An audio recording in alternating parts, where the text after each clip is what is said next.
Welcome back, guys, to another episode of Six and Below. This week we're journeying to LA with this lovely nasally lady who doesn't seem to know how to use computers properly, but we'll get to that. I'm Erik, this is Darren. Welcome into Six and Below Movie Podcast. Cue the intro.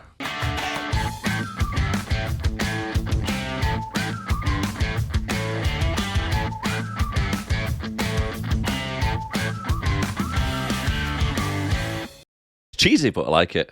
Yeah, well, I suppose I am wrong in a bit because she does know how to use a computer properly. She's just a little bit of an idiot in this. So, But at the same time, she's very clever yes, with some of the stuff she does. some of the stuff she does, yeah, I'll have to give her props, yeah, because she's very clever. Yeah, before we get into it, have you watched any good movies this week that you would recommend? So I finally got round to watching an old one from I think it's 1993 called God, what's it called now? Mask? No. Oh, I watched The Mask as well. So I watched The Mask with my daughter, obviously Jim Carrey from back in the day. Classic. If you've never seen that before, I know. give your head a wobble. But the only way I could get her to actually watch it was to say, you know, the dog puts the mask on, right? And then throughout the whole film, then all she kept saying to me was, "When does the dog wear the mask?" Like, just be patient. And then when the dog did finally wear the mask, now when the dog wears the mask, I keep saying the dog wears the mask. So when the dog does wear the mask, I always thought that scene was a lot longer, but it's about not. 30 seconds long. It's literally about 30 seconds, yeah. And she goes, anyway, she turns around and she goes, "I didn't like it, the head was too big." I was like, right, so... Typical. Yeah. Typical. The other one I watched, like I say, I think it was 1993, was Falling Down with Michael Douglas. Great film. Yeah, Great really film. good. Never seen it before. Go watch it. It is really good, yeah. If you can't get your hands on a copy, I had to buy it, but... Oh, did you? Yeah. I know it's a classic film, and I just watched a review on YouTube about it. I'm like, that seems like a really good film. I had heard of it before, obviously, but it's really good. But I feel like, as an almost 40-year-old man, I can almost relate to Some of it, yeah. some of it. Yeah, Some of it. Classic Michael Douglas, isn't it? yeah, Michael Douglas. Yeah, Yeah. Has a bit of a breakdown. he does. Goes in McDonald's or whatever it is with an Uzi.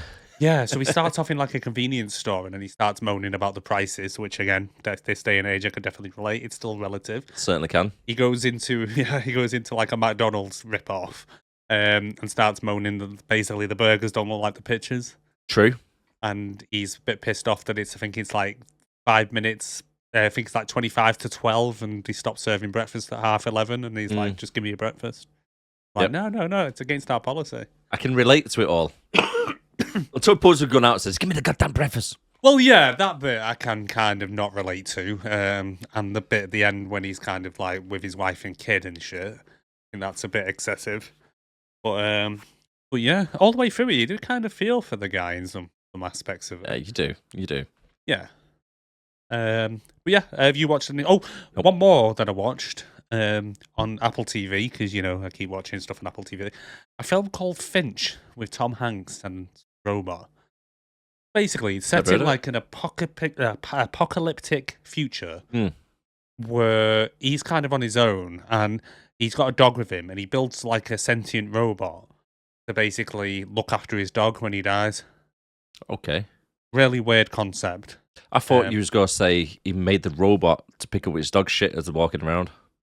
Well, I think he trained him to do that as well, and that probably would have been more useful. But it's it's a weird but kind of heartwarming film. It's like it's a bit of a weird one. We just put it on randomly, and yeah, just I don't know if I'd recommend it. Yeah.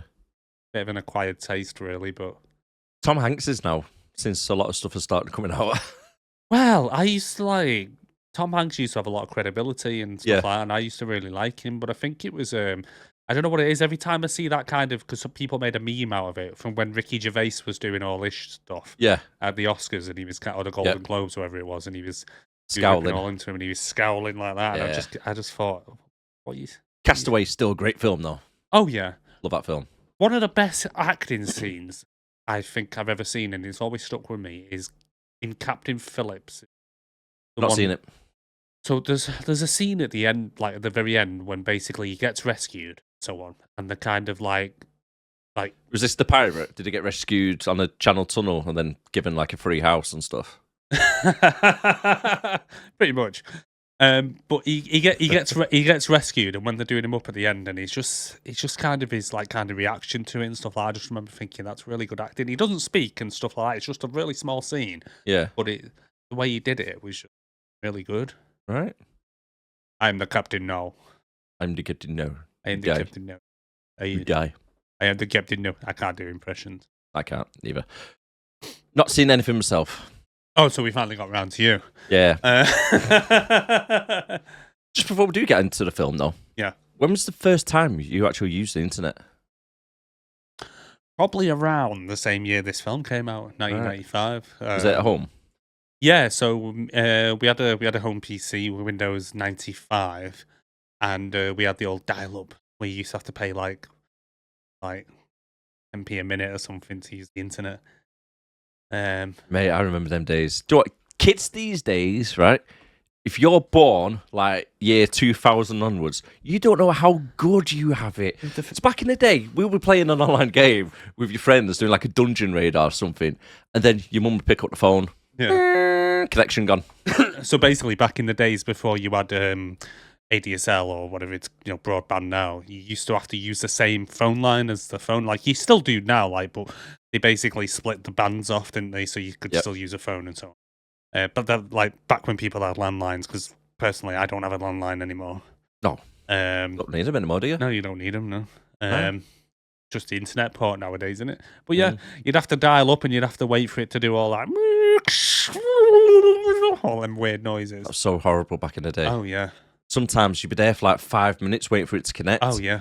And then it wouldn't connect, and then you redo it. Yeah, connecting over and over and over again. Well, yeah, it was probably about the same year as this, but I think the first like computers I used was remember we had back in primary school we had a BBC computer. Oh, remember them ones? Yeah. Yeah, with like black screen with green writing. Yeah.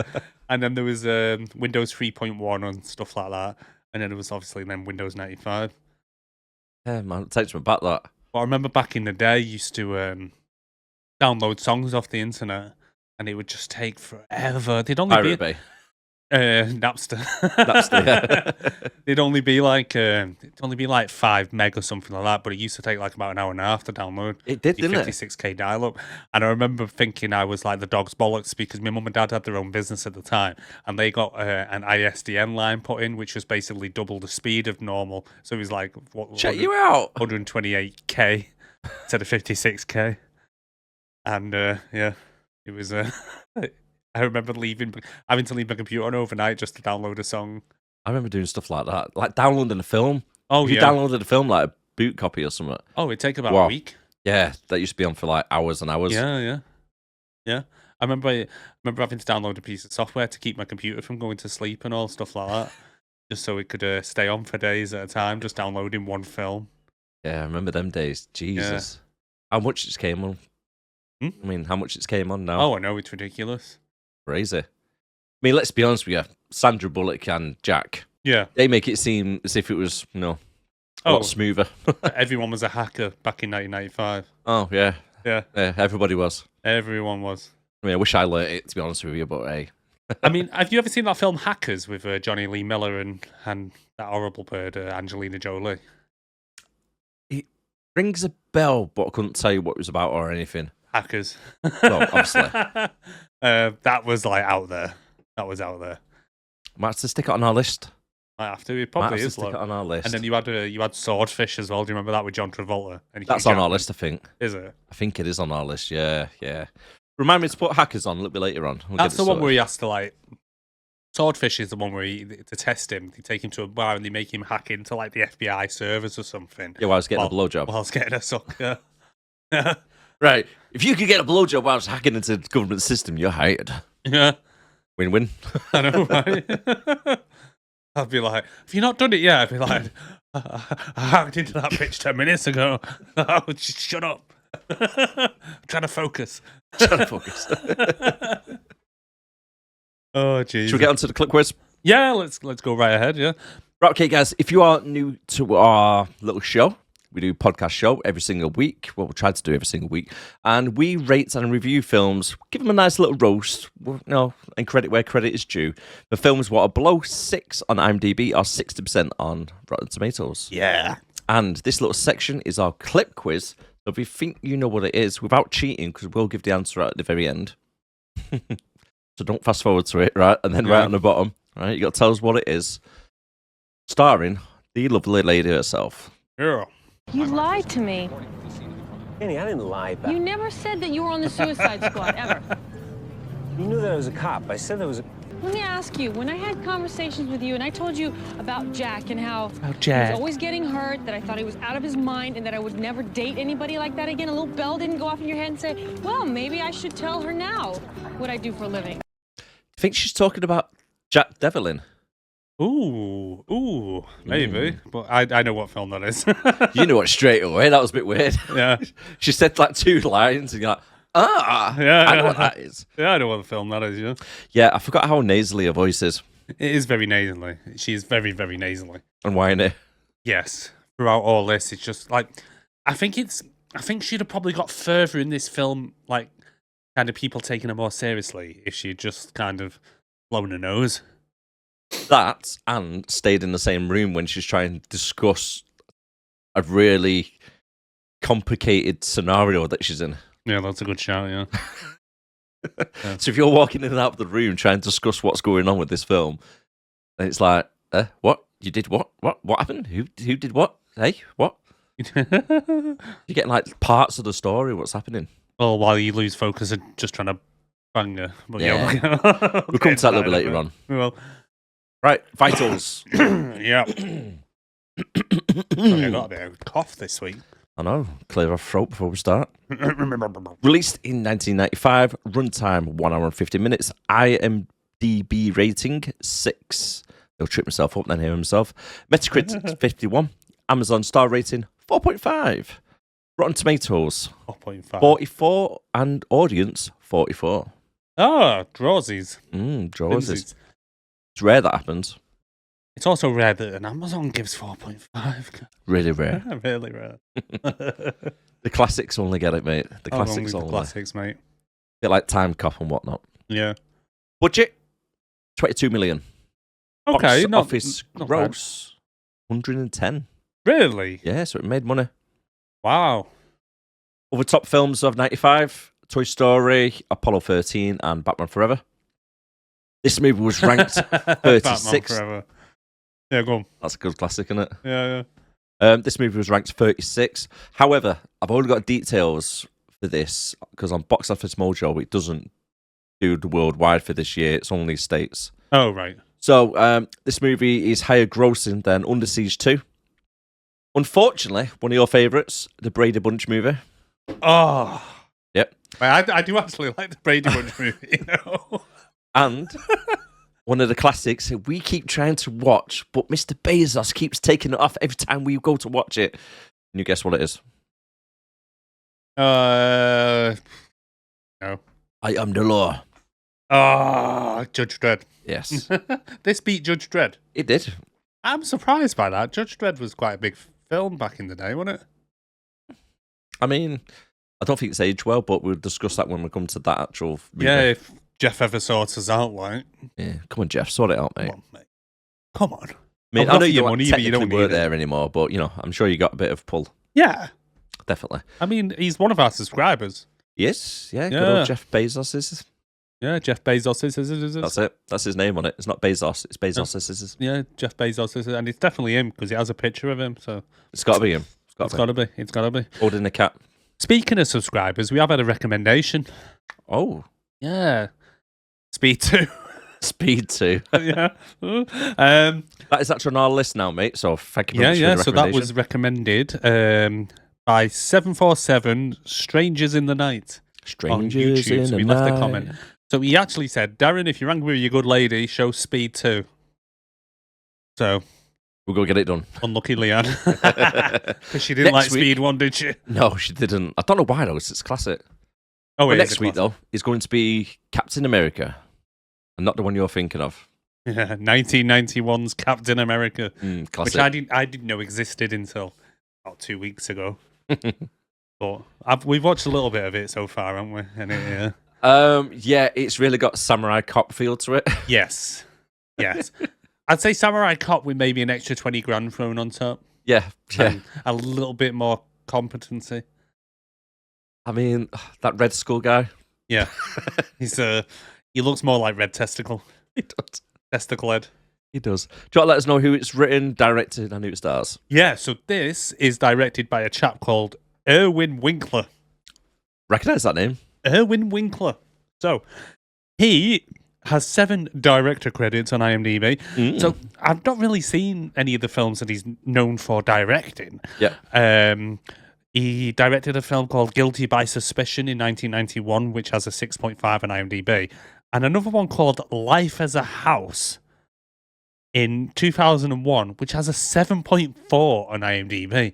Life of a House. Life of a House. I think when I had a quick look at it, it's got like Kevin Kline in it. Randomly. Anyway, but he's actually a producer on quite a lot of well-known films. Right. So he was a producer on all the Rocky movies, including all the Creed movies. Who's got a bit of dough then? And then The Wolf of Wall Street. Yep, definitely got dough. So just to name a couple. And then a little fact about him, it says, as of 2002, he used to produce 5 films that were nominated for the Best Picture Oscar. Rocky, Raging Bull, The Right Stuff, Goodfellas, The Irishman, and of those, Rocky is a winner in that category. Classic. So he's a well-known producer, just not that good of a director by the sounds of it. And he also produced, well, I didn't know this existed, but a sequel to this film called The Net 2.0. Yeah? Yeah. It looked absolutely terrible. And there's also a TV series called The Net as well, based on this. Yeah. Yeah. Have you seen that Mr. Robot? No, but I know what you're on about, Rami Malek. Yeah, it was actually quite good. Yeah, no, I'm not seeing that. And then writers-wise, so we had 2 writers. We had John Brancato, I think that's how you say it, and Michael Ferris. They worked on, as we tend to find with writers, quite a lot of the same films together. Some of the notable ones are The Game from 1997, which has a 7.7. Have you ever seen that? Another Michael Douglas one. Michael Douglas and I think Sean Penn. I might have, but I can't think of it off the top of my head. So it's like a rich guy who kind of goes to his brother kind of gives him like information to go to this like this game where kind of rich people can pay to basically people mess with their lives and stuff like that. But it kind of almost got like how would I compare it? Almost like a Total Recall type thing where you don't know if it not that he goes not sci-fi, but that you don't know whether what's happening is real or whether it's part of the game. Right, so it's not the one where they chase down homeless people. No, it's in a mansion. And there's another film similar, isn't there? Yeah, no, like it's not a massive that. mansion, loads of rich people, and start chasing down homeless people. Yeah, no, it's not that. No. Right. But it's kind of like loads of shit starts going on in his life, and he doesn't know whether it's the game or actually happening. Really good film. Mm-hmm. And then they also wrote did the screenplay for Terminator 3: Rise of the Machines back in 2003. Catwoman in 2004, which has a 3.4 on IMDb. They did the screenplay and story for that. The Halle Berry one. Yeah. And then a film called Surrogates in 2009, starring Bruce Willis. Have you ever seen that one? One where like everyone in the world has kind of like a robot as they're out in the world as their representative. No, they're all at home, kind of just logged in, and everyone kind of interacts as these robots. No one meets actually in person and stuff. Bit weird. Yeah, it's a weird film, but anyway, that's from 2009, 6.3. They did the screenplay for that. But Michael Ferris, one of the writers, did the screenplay for Terminator Salvation, which we've done on this. Go check that one out. We'll watch that podcast. So, main cast. So this stars, obviously, Sandra Bullock as Angela Bennett. She's got 61 acting credits on IMDb. Yep. So a few films she's known for, because she's done quite a lot. Demolition Man, 1993. Yeah, she's done that, Yeah. Speed, 1994. While You Were Sleeping, 1995. Time to Kill. Have you ever seen that one? One with Samuel L. Jackson, in like the deep south. I think it's Matthew McConaughey as well, if I remember right. It might be. Is it Matthew McConaughey? I can't think of it off the top of my head though. Yeah, it's like a film about like race and stuff in the deep south in America. Right. Speed 2, Miscongeniality films, which are terrible. Murder by Numbers. Have you ever seen that film? No. It's got a young Ryan Gosling in it. It's about two kids who tried to get away with murder. And she's like a cop or an FBI agent who's trying to find out the truth type thing. Good film. Gravity. Ocean's 8. I'm not saying anything about that. Yep. And then Bird Box from 2018, 6.5, which had a massive hype at the time, but I didn't get it. Nah, I thought it was a bit shite. It was a bit shit. Yeah. Then we move on to, we got Jeremy Northam as Jack Devlin. Yep. 51 acting credits. So he's a British actor known for Emma, Gosford Park, and He's actual British. he's actually British. Yeah. Man, that was a bad accent. It was a bad accent. It was like he was trying to put on it'd be like us putting on a posh accent. Yeah. I'd be like, oh, Angela, come over here while I shoot you. Sound more like Stewie from Family Guy. Well, that's what he sounded like. Yeah. But he was in The Crown as well, which I didn't realise. 2016, 2017, he was the 11 episodes of The Crown. Then Dennis Miller, we have as Alan Champion, the lovely therapist. 31 acting credits. Now, he was a cast member on Saturday Night Live from 1985 to 1991 for 111 episodes. Never heard of this guy. No, I've not either. From what I could tell, he looks like he might be, well, a bit of a comedian. But Murder at 1600? Nope. Never heard of that. 1997, 6.1. And a film called Joe Dirt, which I have heard of, but I've never seen. Nope. 2001, 6.0. So that's pretty much the main cast. Yeah, I yeah. didn't really go into to anyone else. I don't think there was anyone else, to be honest. Yeah. A bit of film trivia that I kind of looked up because there wasn't much out there, to be honest. So it says Angela's chat room contact Cyberbob tells her about the Praetorians, an Illuminati-esque group, which he states has an affiliation with Wall Street. In reality, this is the name of an extremely private internet and corporate security company in Texas whose customers actually do include Wall Street. Ah. Yeah. And then just the operating system that Angela uses throughout the movie is Mac OS 7. Oh, is it? Yeah. Ah, nice. But that's pretty much everything I got so far. Very well researched there, mate. Thank you. Yeah. Pat yourself on the pat, mate. I would. If you did enjoy that, don't forget to hit that like. And subscribe. If you are new to the channel. Yeah. And thank you again for tuning in. Really do appreciate it, guys. Yeah, really do. General notes. The only one I've got is, can you actually order pizza and flights the way she did? Because it looked more like Microsoft Paint than a website. It's very pixelated. I don't think you could in 1995. No. Not like I remember. Yeah. You know what it kind of reminds me of? You ever seen like that Nelly and Kelly song from back in the day when she was getting pissed off that he hadn't texted her back on Microsoft Excel? Oh, what was that about?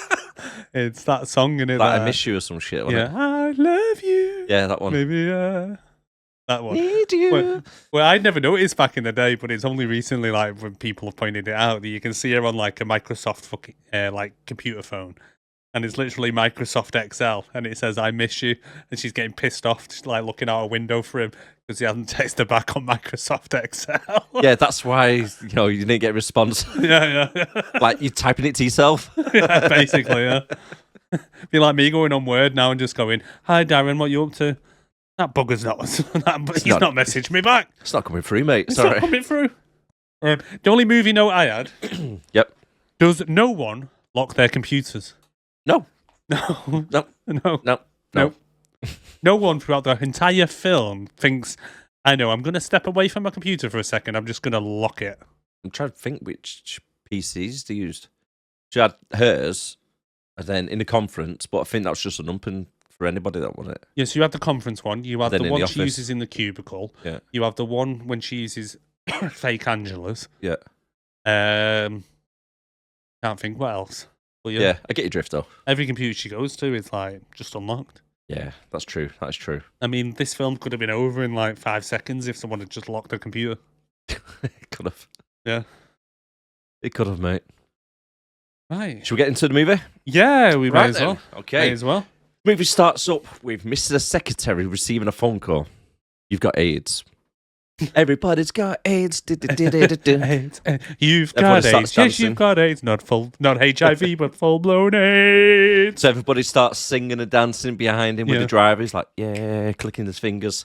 And then he asks his driver to take him to the park, and he negotiates a deal with his son. So if he does 1 hour at maths, he could get 2 hours of quality time with Nintendo and Sega. Good parenting. Good parenting indeed. Then he tells his missus on the phone he just needs to do a little bit of a field trip to clear his head. And then clears his head with a revolver. Yeah. So, couple of points about this. First of all, if you decided, oh, shit, I've got HIV. Right, because he keeps saying he's got AIDS, but HIV and AIDS are kind of different things because AIDS is a later development of HIV. Mm-hmm. But anyway, that aside. He decides to go to the park, right, and ring his wife and kids. If you were going to kill yourself, you'd at least go home and see your wife and kid and all that before. You wouldn't just make a phone call and just say, right, love, see you in a bit. I think he was just in shock. I think he just didn't want to get his HIV blood all over the house when he shoots himself, just in case. Oh, yeah. Because I know back in the day there was a lot of stigma about it, wasn't there? That is it, yeah. And last meal was an apple. Yeah. I mean, he didn't really Really? think this through, did he? Oh.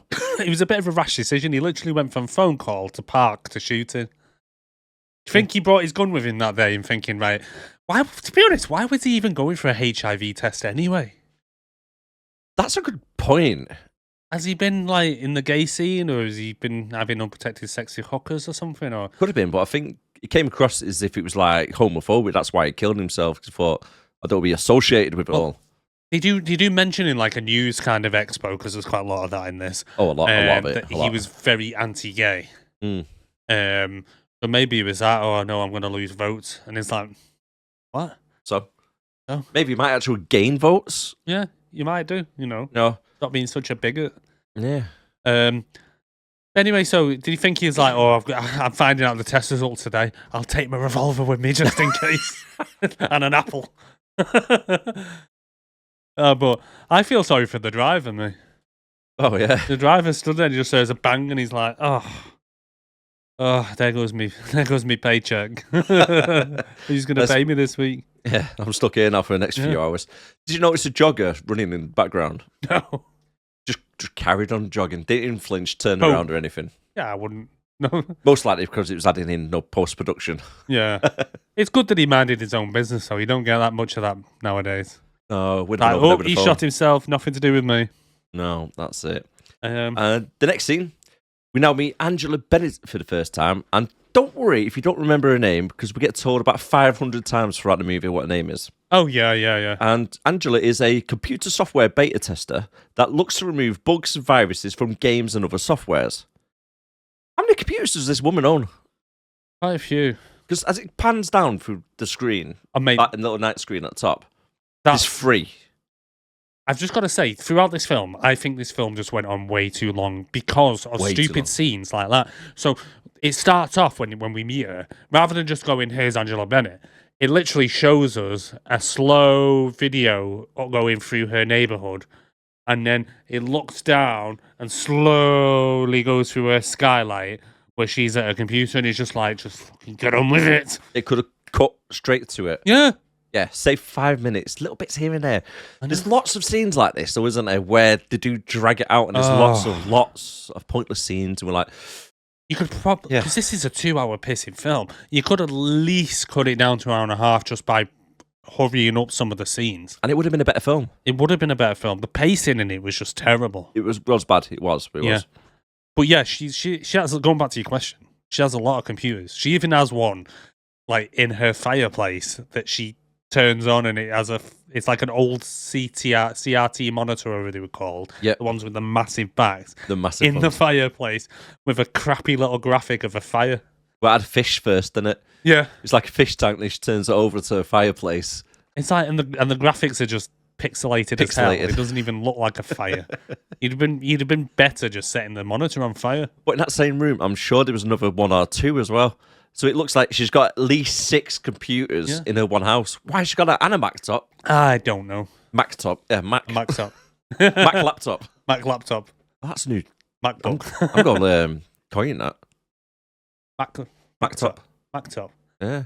Get your Mac top out. Yeah, instead of a MacBook. Mac top. Oh, there you go. Apple, you need to contact us if you want to use that. We're trademarking it. Yeah, I'm going to be getting that done as soon as finished recording. Yes. What was that game she was playing? Because it looked very much like Doom. Wolfenstein. Was it Wolfenstein? It was. Yeah. The classic one. Basically, same as Doom, but Nazis running around instead of monsters. Right. I was going to say it looked very Doom-esque, but it wasn't Doom. Yeah. Yeah. This is while she's on the phone to a work colleague as well. Yeah. And she makes a note quite a few times where it goes, don't hit the escape key. They'll wipe the whole system. So remember this. Yeah.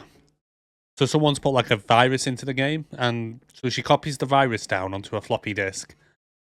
Which, if you were born after 2000, a floppy disk is not just a save icon. We did actually have to use them, and it held a whopping 1.44 megabytes of data. It did.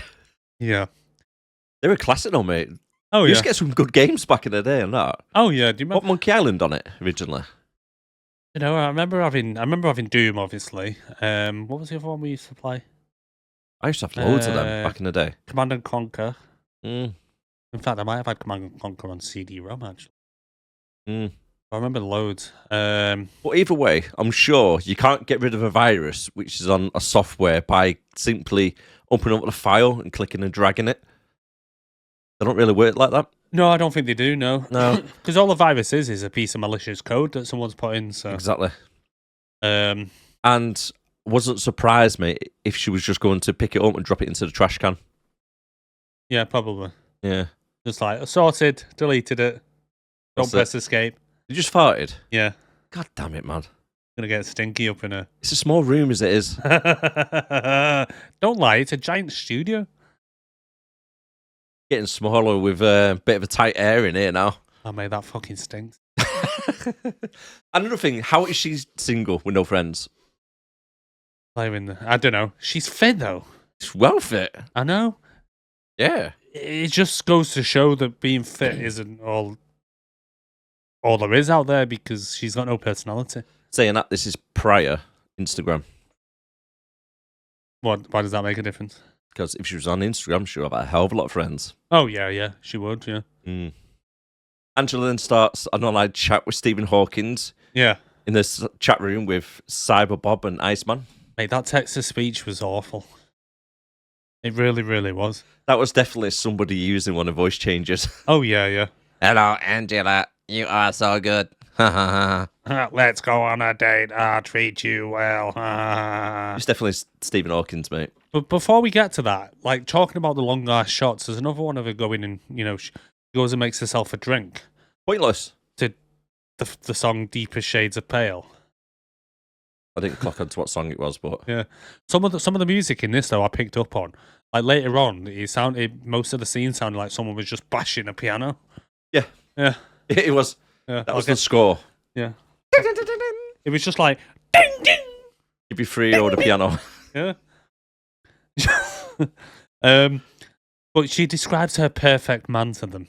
Mm. And obviously, like every woman out there, her expectations are like way up here. Compared to what you really get. I didn't bother writing down what she wants, but Oh, I I did did. put that the tech software sounds like a Dalek. Yeah. She wants Captain America. Yep. Obviously, not the one with. Well, actually, wait. Oh, it would have been the 1991 one. It would have been. Yeah, I don't think she's seen that film. She must have been talking about the comic books. Yeah. So it's Captain America meets Arnie Schwarzenegger. Well, Albert Schweitzer. Yeah. Just change it a little bit there for copyright. And they must know classical music as well as being able to cure cancer. Not much then, yeah. No. And then the group chat start freaky, creepy little chant. One of us, Angela. One of us, Angela. Angel. One of us, Angel. Oh, Angel, yeah, sorry. Yeah.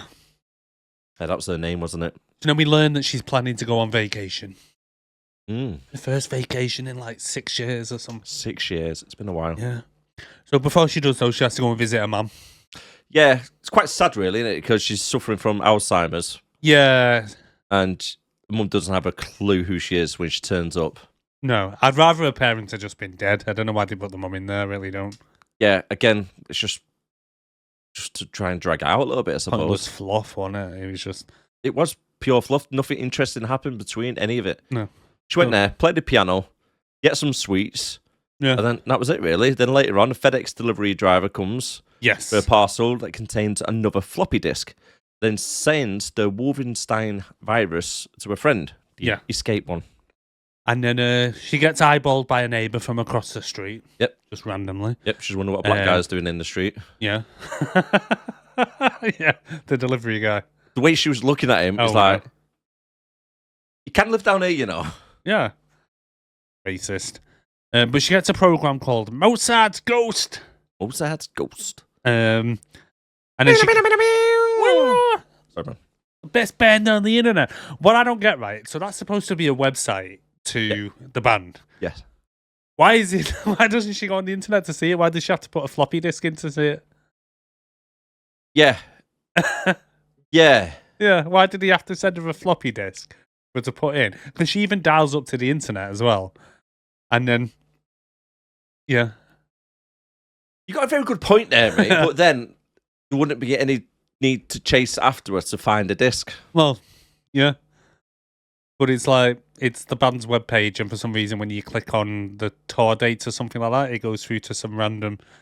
What is it? It's like a glitch in the code, isn't it? It takes them to a different web address. Like to the Department of Energy, but she calls her friend, well, a guy she works with, because she works remotely for a company called Cathedral Software. Yeah. But yet they've never met her. She's never been in the office, but somehow she's got a job with them where she works from home. Yep. So how did she do the interview? I don't know. Over the phone, I imagine. To be honest with you, I think the only person that's met her is her boss. Right.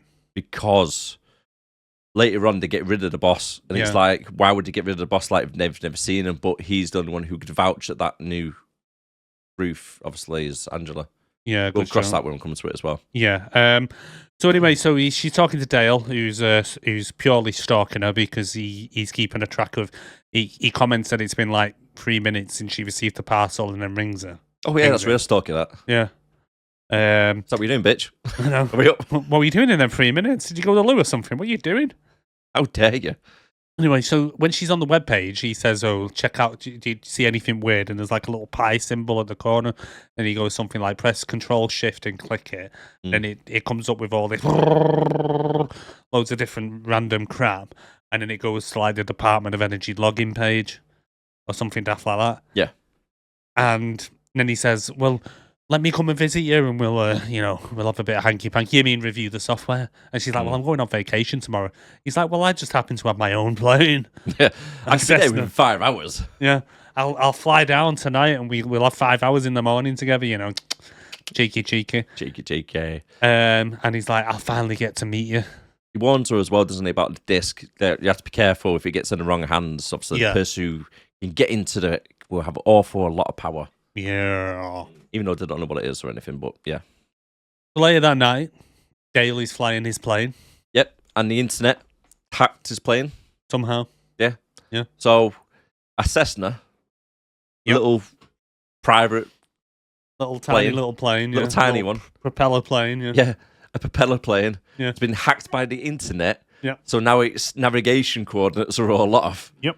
And then he manages to fly, because he's on the radio tower, isn't there, saying, like, right, I'm approaching runway 5, this is my altitude, latitude, and all this. We can't see you. Yeah, we can't see you. But I can see a big red flashing light. Sure, that's the runway. No. No. It's a couple of towers. A couple of cooling towers. Because he never thought, he's just looking at the like little GPS thing he's got, and he's like, you sure? Because it says I should be right over you now. And they're like, no, I can't see you, nowhere near us. And then if he just looked out the window, he would have seen like 3 massive bloody cooling towers with red blinking lights, you know. But no, he smashes straight into him. Straight into it, blown up, gone Dale. Yeah, no more Dale. Goodbye, Dale. It was fun knowing you. It was. So the next morning, she's waiting for Dale, but he doesn't show up. How rude of him. I know. Leave a girl like that standing. I know. He didn't know what he was missing. I think he got lucky, to be honest with you. Yeah. Yeah. Nasally. Whining at you all the time, on the run. People trying actually, saying that people killed him, didn't they? So yeah, he didn't. Well, get it. yeah. So she arrives home and calls Cathedral Software, where she speaks to the boss, and she goes, he doesn't bother to say, like Dale died. She just says, yeah. So we might need you to come in the office. We need someone to come and replace Dale. And she's like, what do you mean replace Dale? She's like, yeah. Oh yeah, sorry, he died last night. She's like, what? He was coming to see me. He's like, yeah, he flew his plane in some towers because he's an idiot. You got enough speaking to you on the phone. Yeah. You're fed up. So then she's like, oh, well, I'll just go on my vacation then. Fuck That's Dale. it. So she goes on her vacation, parks her car up underneath the lot number, so she knows exactly where it is. Yep. And then on arrival to the airport, the internet has now hacked the airport system to mark every flight as either cancelled, delayed, hijacked, and missing. Yeah. See, what? If I walked into an airport and it's gone cancelled, I'm like, okay, it's a bit of a pain in the ass. But then if I've seen one saying hijacked or missing, I'll be like, yeah. Why is that even an option to put on the screens?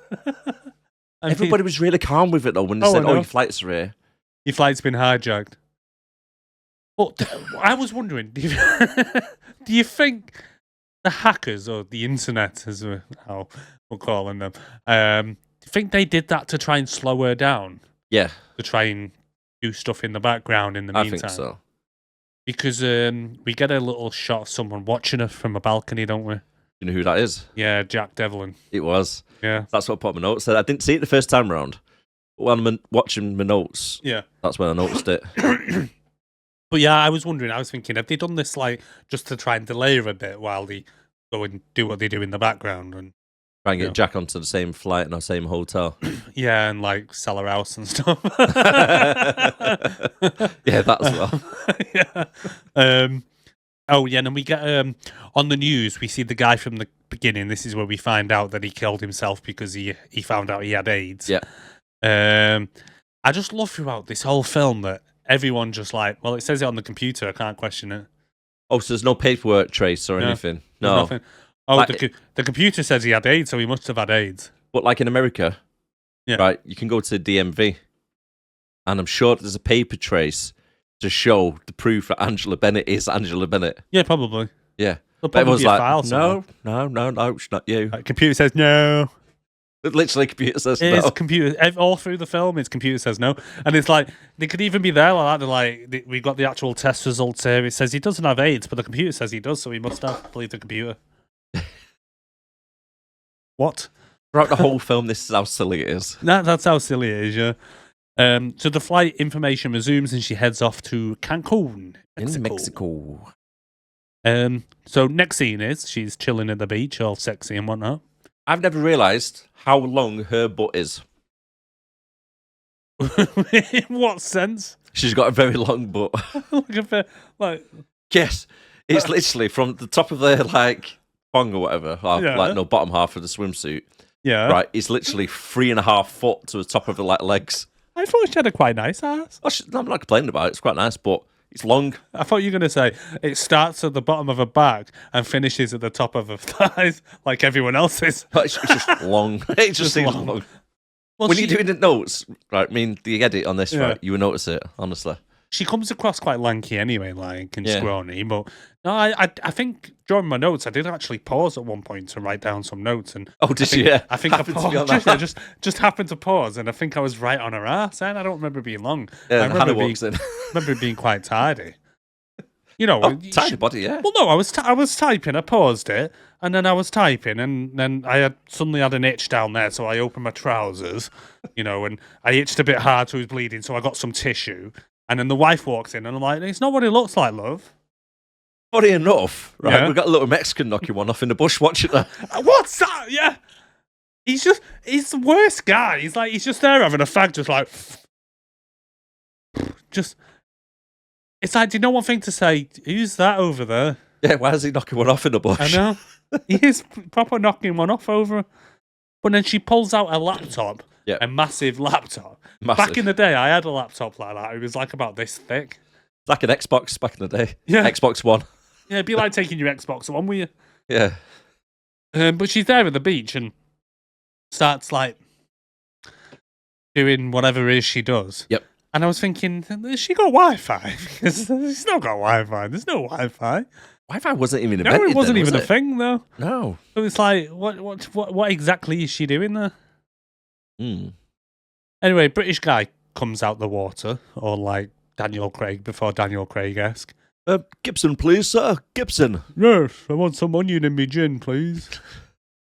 And then she's like, I'll have one of them, actually. And he comes over and he's like, oh, I didn't think anyone else ever has one of them, you know, tip-tip, tally-ho. Proper creepy. Oh, he's proper creepy. But then he goes, so, are you a hacker? Because everyone with a laptop in 1995 was a hacker, Yes. apparently. And we see a little bit of a shot of his Mac inside one of the bags as well, just sticking it out just enough so Angela can see. But he basically starts negging her. Do you know when you like give a woman negative comments to try and... Because he basically says so. He says that he's like, oh, we're just both pathetic being out here hooked up to modems. And I'm thinking, she sat there on her computer. You've just come out the water, so you're not messing about on your computer. So you're basically calling her pathetic. You're not saying we're pathetic. You're basically saying you're pathetic. True. Because she's there and she goes, fuck did you say to me? Spot you out, bitch. And it's like, oh. So then the next thing is at the bar.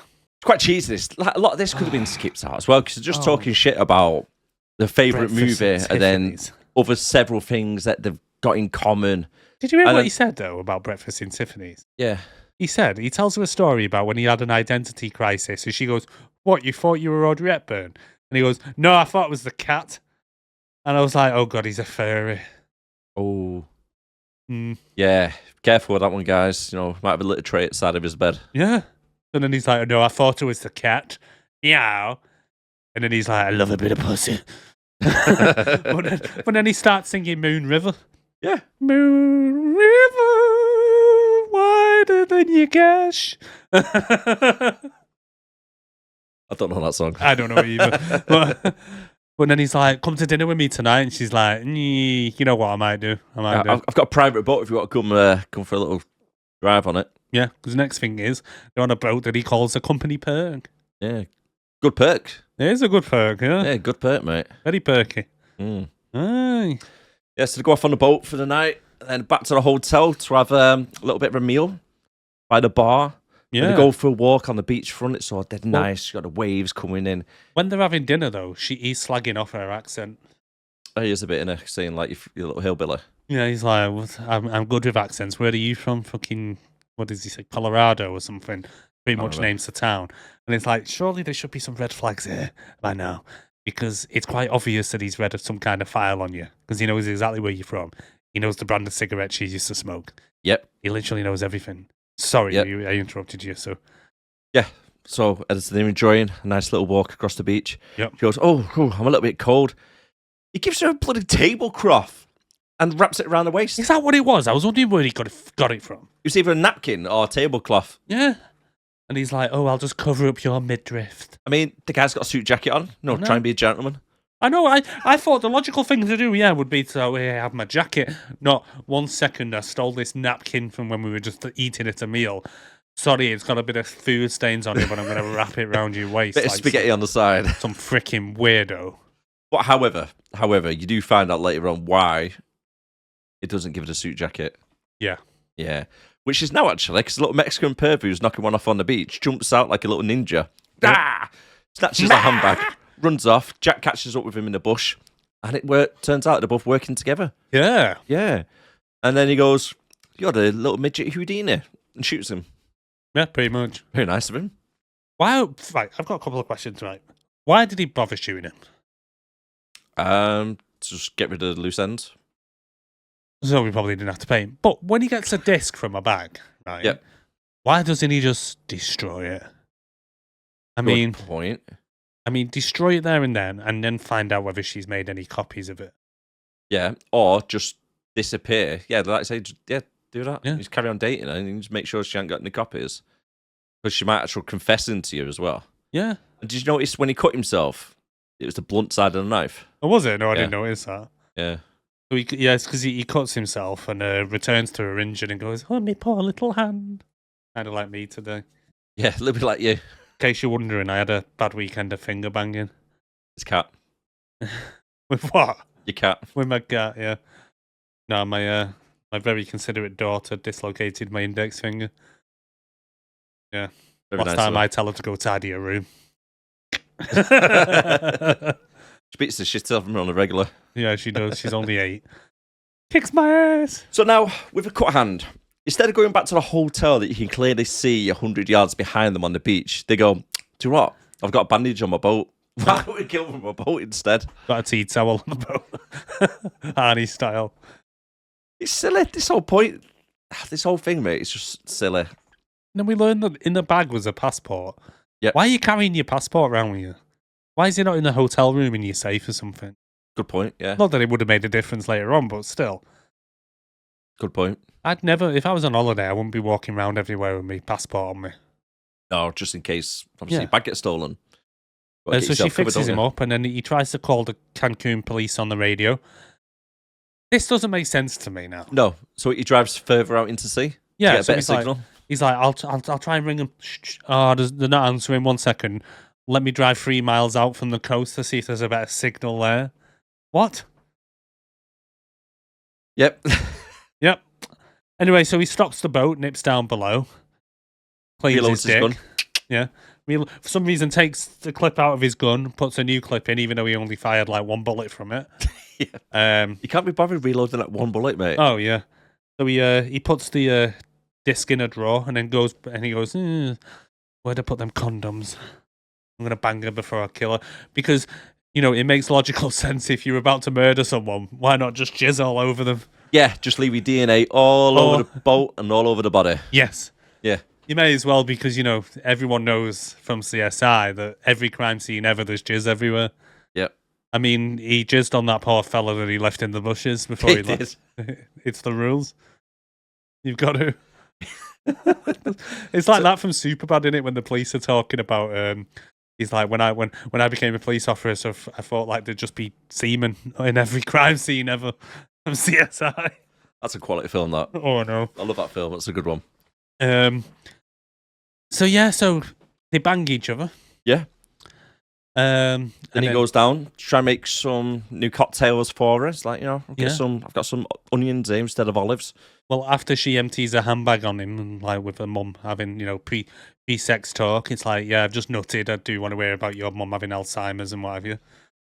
And then he's like, oh, and we get a little bit of an info, don't we, of her only past partner is the old psychiatrist. Yeah, who was married and she started sleeping with him. Yep, he opened up more than her files. Yep. So while he's downstairs, she starts getting dressed and putting her titties back on that. And then she ends up putting his jacket on anyway. So they walk out. He walks out, sorry. And she sat there with a gun on his lap. And she goes, what's this for, Jack? And he's like, shark fishing. You know what? Before he even said that line, I said to Leanne, shark fishing. And he goes, shark fishing. I was like, fuck off. She's thinking, what's the most ridiculous thing you can say? Oh, no. Shark fishing. What, with a 9mm with silencer on? Yeah. I mean, he could have had a phone call with Officer Burke and got one of the harpoons that he's got on his wall. Yeah. Did you notice that? No. On Final Destination 2, he actually had harpoons. Shit, yeah, he did, yeah. In the house. Oh, is it in his house? Yeah.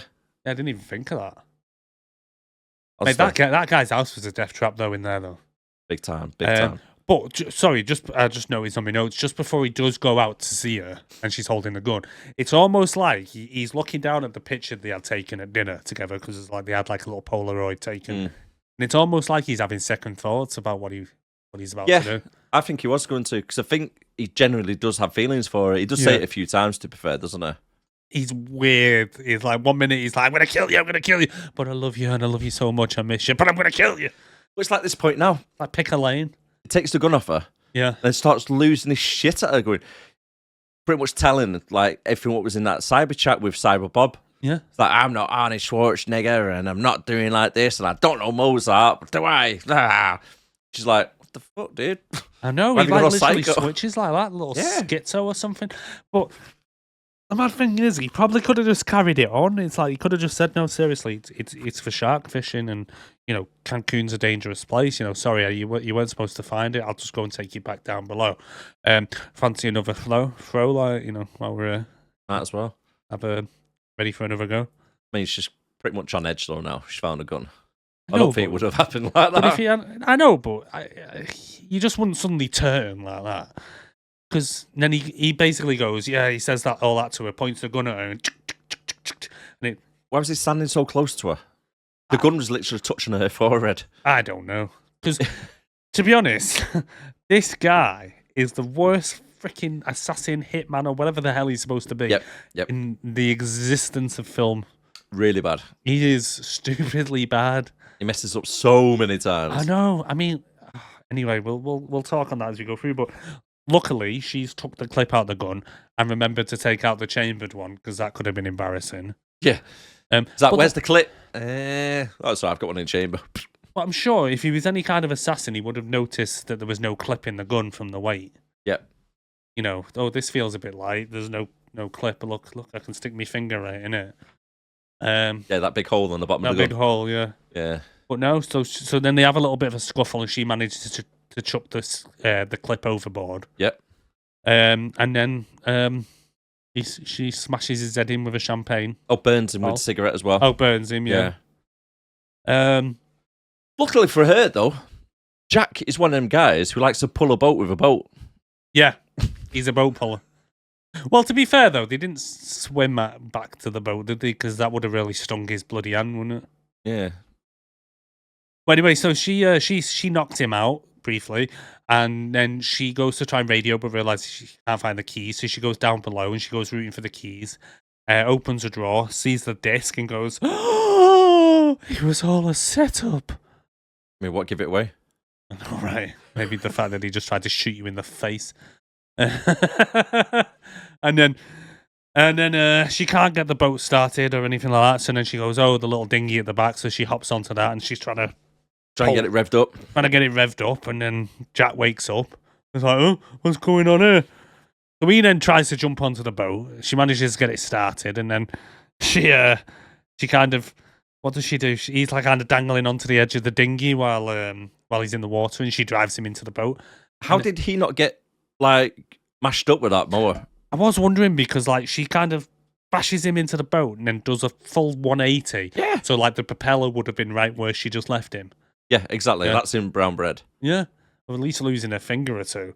Yeah, a bit more than that, mate. But then she proceeds to drive the boat straight into a bunch of freaking rocks. 20 yards away. They're meant to be in the middle of the ocean. Yeah. What were these giant rocks just sitting there in the middle of the ocean? Honest to God, don't freaking know.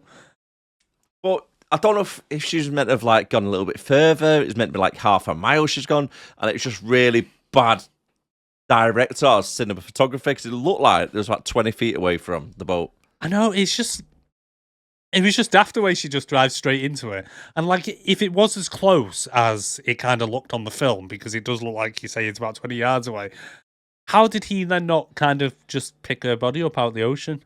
Yeah, exactly. Who found her? A fisherman 3 days later. How did she not drown? I don't know. Because she wakes up in hospital 3 days later. This is dodgy. Yeah. She wakes up all groggy going, "Where's my clothes? Where are my clothes?" Then a doctor comes over to check on her, still smoking a cigarette. We found your body 3 days ago. We found a man's wallet. We tried to contact the man, but we couldn't get hold of him. I hope you don't mind, but I touched your boobs. She's like, disc, my clothes, disc, the floppy green thing, my clothes, disc.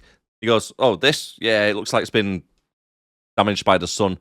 The sun looks like you baked it in a freaking oven." Looks like someone's been chewing on it. It does look like it's been baked in an oven. So you're telling me, right, she had that in her pocket or whatever. She's been in the water for 2 or 3 days. Got found by a fisherman. Or it might have been the next day anyway, but at least she's been in there for a few hours. I'm sure that disc would have floated to the bottom of the water or something. Probably. Do you know what I mean? Or disappeared. Or floated off, yeah? Yeah. I mean, what was in the water? Acid? It looked like it's been like that, didn't it? It looked like it had been corroded. It was really bad. I just want to know how she even survived and who took her to the pissing hospital. Fisherman. I know, but How did she survive? How did she pay for the healthcare? Well, she took money out his wallet, didn't she? Was that enough to cover it? I don't know. Maybe it's cheap down there. You got to ask these things. Maybe he's like, no. I play with your vagina while you sleep, so we call it even. That's why I'm smoking cigarettes. I always smoke after sex. Oh, shit, man. Right, she managed to get back to the hotel now after being discharged. Yeah. And again, what's the best way to do a bit of an info dump? TV! Oh, yeah. So on the news, apparently Wall Street systems are now been hacked because they're not using a piece of software called the Gatekeeper software, which is owned by a company called Greg Microsystems or something. Greg something or another, because it's owned by someone called like Jeff Gregg or something like that. Yeah. And it's like, oh, cheers for that info dump. This bit, again, right, so this is another scene where it's like, oh, a computer says no. Because it's like, she's like, oh, I just want my room key. It's Angela Bennett. And he goes, no, she checked out like 3 years ago. And it's like, no, I was there the other day. I've just, been in hospital and that. It's like, no, computer says no. Surely, though, like, she's been there for a week. Yep. Surely someone at the hotel would recognize her, like the barman or like a maid or someone who's kind of... Unless she's not been tipping. Yeah, she's maybe. probably not been throwing them tips. That's why you got to tip your waiter when you're away. Yeah. I mean, give them a nice little $1. Means a lot for the Mexicans. It does. Throw a quarter at them or a penny or whatever, a peso. There's always some in the gardens they can clean. I know. And so many pools. But yeah, it's just like no one at the hotel knows who she is, and it's just like, computer says you checked out like 4 days ago, love. Why would the computer lie? She's like, the computer's wrong. It's like, it's not though. And talking about before about the paper trail. Yeah, go on. Would they not have a photocopy of her passport? Because normally when you go abroad, you take your passport and you do them a little copy just in case there's any damage to the hotel rooms. Yeah. Yeah, that's a good shout, yeah. Because, I never thought of that, because he could have said, if you can have a copy of my passport, just look up the copy of my passport you took and you'll see it's me, Angela Bennett. Anyway, so next thing is she's at like the embassy or something, is she? This is stupid as well. Right, this is a bit I don't get, right? So she's on the phone, I think. She's trying to call her mum or something. Yeah. On the phone, trying to call her mum. Oh, no, it's the credit cards. I know the credit cards have been blocked. Oh, yeah. So she's trying to call a credit card company. Anyway, and some woman comes over and goes, Ruth Marks? Anyone Ruth Marks? Are you Ruth Marks? You look like this picture. Are you Ruth Marks? Like, no. To the point where Angela is actually on the phone to her back to this woman, and she's like say, sticking her head over her shoulder. Are you Ruth Marks? No, I'm not. And then she proceeds to tell her the national insurance number, social security number. Yeah. Like, oh, is this your social security number? Well, you just give a data breach straight away. Well, yeah. They didn't give a fuck back then, though, did they? Yeah, true. And then they're like, oh, well, everything on there is correct. So she's got this printout. She's got a picture of Angela. Mm-hmm. She's got the address is right, the date of birth, social security number, everything is right except for the name. Yeah. So Angela's is like, I'm not Ruth Marks. And she's like, well, it says here you are. She's like, but I'm not Ruth Marks. She's like, yeah, but it says here you are. She goes, fine, I'll sign it then. But what I don't get is, why does she need a visa to get back into the US when she's a US citizen? Surely she just issue her with a temporary passport. Unless Ruth Marks is Mexican. That's what they should have done. Yeah. They should have changed the nationality. And they'd be like, you're not American. Yeah. My name's Angela Bennett. It's Angela Bennett. Bennett. Everything like that. It's Angela Bennett. Angela Bennett. Look, I know how to spell it. I'm definitely Angela Bennett. Several times she does that. I know. Oh my God. But she signs the paperwork anyway. Yeah. So, yeah, there's that. Would you sign that paperwork? If someone come over and went, Dave Johnson, are you Dave Johnson? And you're like, no. It's like, but he's got your home address and your date of birth and a picture of your willy and all sorts. To be fair, right, if it was in a situation, I probably would.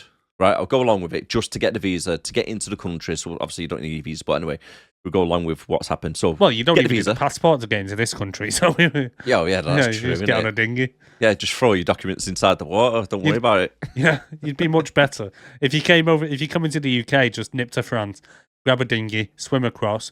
You'll get free healthcare. You'll get a hotel room. Yep. You get living expenses. I'm thinking about doing it next year. They'll get a flight to France. Might be easy. And then coming back on a dinghy. And I'm like, sorted. All you have to do is go, when they go, what's your name? You go, Z? Zero? Oh, what? Hey, looking around the room like there's a kid's playground in the box. What's your name? C? C what? Saw? Saw? Swing set? So what's your other occupation? Horse jockey swing. Dover Calais.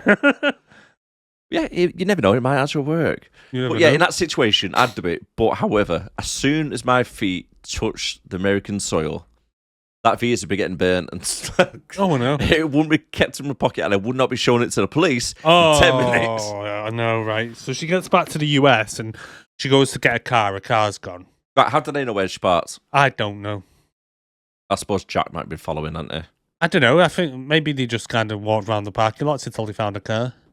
What would happen if she turned up at the airport, seen the screen, hijacked, and thought, yeah, fuck that, I'm going to get another holiday another time.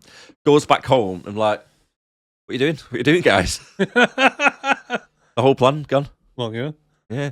Because now she gets back and every single bit of her belongings and everything she owned in that house has been deleted by the internet.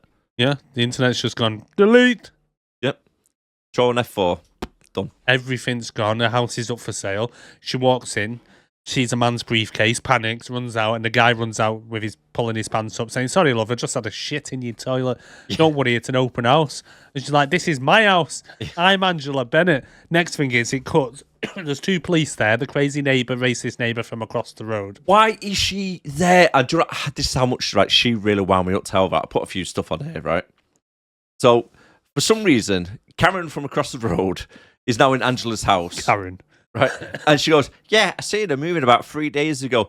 No, you didn't. You clearly seen Angela before, right? You was watching her across the street, taking a parcel. Yeah. Right? So straight away, you know exactly what she looks like. You know what Angela looks like? She looks like Sandra Bullock. Yeah. The salesman starts losing his shit at Angela for no reason. Yeah. By telling the police, like, that's not Angela Bennett. I've got the paperwork sent over from LA. So you've not technically met her then, have you? No. Right? So he doesn't know that. Then Karen walks past, right? Because Angela says, oh, I've got this temporary visa booked Jesus, to get back from Mexico. Karen walks back. I don't know if you noticed it in the background. She goes, they do that? I don't think they do that. Karen, fuck off. Yeah, get out what used to be my house. Then Angela shows the paperwork stating her name is Ruth Marks to the police. That's right? the dumbest thing she's ever done. Yeah, then the police officer goes, is that your signature? Well, no, I just signed it on a different name, so we can get back into the country. Karen again. That's a federal offence to forge a visa. What are you doing in our house, right? Why are you putting in this? Who invited you here? Just go away. Get out of the house, stop being nosy, and bugger off. Because all she's doing, right, is walking past her back and forth with, like, throwing little digs at her. Oh, no. Oh, can you do that? I thought it's a federal offence. Oh, you can't get back in the country. Did you issue passports? She really grinded my gears. Oh, but Angela does not help herself. Like I say, no, she doesn't. Like, because it'd be like she's there trying to argue the toss that she's Angela Bennett and she owns the house, and like they're like, have you got any proof at all? Well, I've got this, but it's got a completely different name on it, and it's got my picture and my social security number, but it did have the right address on it though. Yeah. Yeah. So, but then the copper goes outside. He goes, "Oh, I'm just gonna nip the guard just to look something up." And then who sat across the street on the internet? Bloody Jack is outside the house watching on his laptop, Wi-Fi. With his Wi-Fi somehow, changing her criminal record on the fly, live. So the copper looks it up, and as it's coming up, as it thinking down, he's bloody changing it. He puts down like that she's been known for prostitution and all that type of stuff. But then he radios through to the station from the car, and she's staring at him, and I'm like, how is she hearing what he's saying? When he's like literally like 100 yards away in the car, and then she just goes, "You know what, guys? I just need a quick shit. Do you mind if I use the loo?" And does one out the back door. Right. just on that little section again. Yeah. So whilst he's putting the data in and Jack's updating it live, right? Yeah. Because I watch it back with subtitles and when I'm doing my notes. Yeah. Fucking Karen, the neighbour, starts interrogating Angela about where she works and what does she do and why is she here. It's got nothing to do with you. I know. This woman, Oh, yeah, she's a proper Karen. Was her name actually Karen, or was that? No, Is it's that something just- else, but yeah. I called her Karen. She was a full-on Karen, though. It's like the OG Karen. What do you think? Do you think they just said, "Oh, do any of your neighbours know me?" And it's like, "Oh, the bitch from across the road eyeballed me the other day." Yeah, she's nosy. Yeah. Do you think she was just too focused on the being racist to the black FedEx driver? I reckon so. She was giving evil looks like when she was looking at us like, chill. Get your bed sheet, bitch. Fuck off. I know. I'd have been calling up saying, "Get the FedEx driver who does my deliveries. He knows who I am." Good point. And Yeah. guess what? He is not connecting into her in any other way. No. I mean, I don't know how they got to Alan, to be honest with you, but still. Oh, I don't. But she nicks the guys as she runs out for the shit. Yep. The other copper comes back and goes, "Hey, where's the girl gone?" And the real estate agent goes, "Where's me phone?" Yeah, my phone. She's dropped my phone as Yeah. well. So Jack, who's now creeping from across the road, as we say, clocks her leaving the house and goes after her. Yep. But the police quickly stop him and say, "Have you seen a girl leave this house?" He's like, "Wait, no, officer, I've not seen anything." And then just floors it. Yeah. And then Jack gets a call from someone unknown asking Yep. if she has been dealt with. Yep. Who is this guy? I think it's supposed to be the guy who we find out is behind it all at the end. I think it's supposed to be him. Greg. Yeah. Right. 'Cause- Spoilers. No, because that's me. I was thinking to myself, who's this guy? Because he's helping them. And there's more than, like, the three of them anyway. Yeah, Do you know because what I mean? There's quite I- a lot of big group. I only think that because at the end, nearest the end, when Ruth is messaging some guy saying she's here, what shall I do? And then someone messages back while Angela's at the computer, and then she does a trace on it, and it turns out to be Jeff Gregg. Hmm. I think it's like him in the background, kind of pulling the strings. So he's the guy in the chair. I think so. Yeah. But so Jack gets a call, and then she ends up from the phone, calls Cathedral Software to find the guy she knows, her boss there, no longer works there, but we don't know what's happened to him. Yeah. And then she gets put through. She says, "Oh, I'm Angela Bennett," and she goes, "Oh, you want Angela Bennett? I'll just put you through to her now," and then puts her through to Angela Bennett. That was the worst receptionist ever. Oh, I know. Just didn't listen to a thing what Angela Bennett was actually saying. Well, to be fair, no one listens to Angela anyway because she's so nasally and scatty. True. It's like my 8-year-old trying to explain something. But anyway, so then she's like, and the fake Angela Bennett picks up, and he's like, "Who is this? Who is this? Angela, come on in." And he's like, "How are you assuming it's Angela?" Yeah, exactly. How would you know it was her? It could have been a random person just been put through to you. Yeah. So they don't speak to you straight away within 3 seconds. You go, "Right, Angela, come here now. We've got a disc. You want your life back?" Yeah. Like, is that phone not recorded? Everything else in the office is. But she does it later on when they're in the cubicles and she rings through, and because someone doesn't say anything, she goes, "Okay, who is this?" Yeah, straight away. Yeah. Yeah, a bit weird. Imagine if that was a client ringing up. By the You're way, like, "You this rude bitch." fake Angela, she kind of got the short straw in this whole operation, didn't she? Yeah. Because Jack gets a holiday to Mexico with a private boat where she has to do Angela's shitty 9-to-5 job stuck in the office. Yeah. She gets a 9-to-5 office job. He's like, "That's living it up, mate, in the beach. A little private boat. 5-star hotel." Yeah. She's like, Banging. "You're through to Sandra Bullock. Cathedral. How can I help you?" Yeah. Oh, Jesus. Yeah, I know which one I'd rather do. Jesus. But yeah, it's she definitely got the shitty end of the stick there. Mm. But they pull so many strings in this film. They just, I know it's like really unbelievable, but it's really unbelievable how many strings they tend to pull. I mean, the fact that they managed to get somehow rid of a boss. Yeah, there's more strings than obviously- bloody Thunderbirds. Yeah, there is. That's a good analogy. That Yeah, definitely. there is. But all this just to get a pissing disc back, which he already had anyway. Still, they could have just killed her. Yeah. Angela, if you meet us at this place, There you go. I know. Done. I mean, if he hadn't just sent the incompetent assassin in the first place. It gets worse anyway, doesn't it? Let's be honest with Yeah. you. So now, with no other option, Angela makes a phone call to her ex and therapist, Alan, for help. Oh, God. A little bit of a sleaze guy, isn't he? Yeah, so in the meantime, Jack says, speaking to whoever, triangulate the phone. He figures out the first ever phone trace. Like he just suddenly comes up with it on the fly. No, I've got an idea. Just put a call through, but don't connect it, and then keep the line open, and then use the two or three cell towers to triangulate, and we should be able to find it within like 10 meters. And the guy's like, oh, good idea. Okay, then. Anyway, so Alan pulls up, and then Alan is just constantly... He came already wearing a condom. Yeah. He's that sleazy. Do you know them pills that he was popping? Yeah. Yeah, they were them little blue fellas. Little Viagras. Yeah. He was popping them left, right, and centre. Speaking of computer viruses, you ever heard of the Viagra virus? Turns your floppy disk into a hard disk. Yes, I'm here all week, guys. Oh, terrible. Anyway, yeah, so he's just constantly like, he's not bothered. He don't want to listen to her. She's like, oh yeah, people are trying to kill me. Computers, the internet's after me. And he's just like, sorry, did you say hotel and You didn't sound any sex? different then. Huh? You didn't sound any different then. Did I not? No. Did I not sound sound different at all? No. Holy shit. What's that about? How is that possible? Are you a nasally person? My nose is quite blocked, to be fair. Normally it'd go like this. No, I just sound exactly the same. What's that about?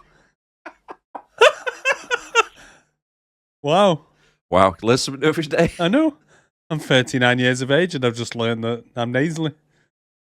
Holy crap. That's uncanny, isn't it? It's exactly the same. I know. Yeah, so if you're listening only, Eric's actually pinching his nose to try and make him sound a little bit less nasally. Well, I was trying to nasally. sound nasally like Sandra Bullock, but it didn't work. I just sounded exactly the same. That's actually quite funny. Oh, shit. Have you got any smelling salts? Yeah, no, not anymore, no.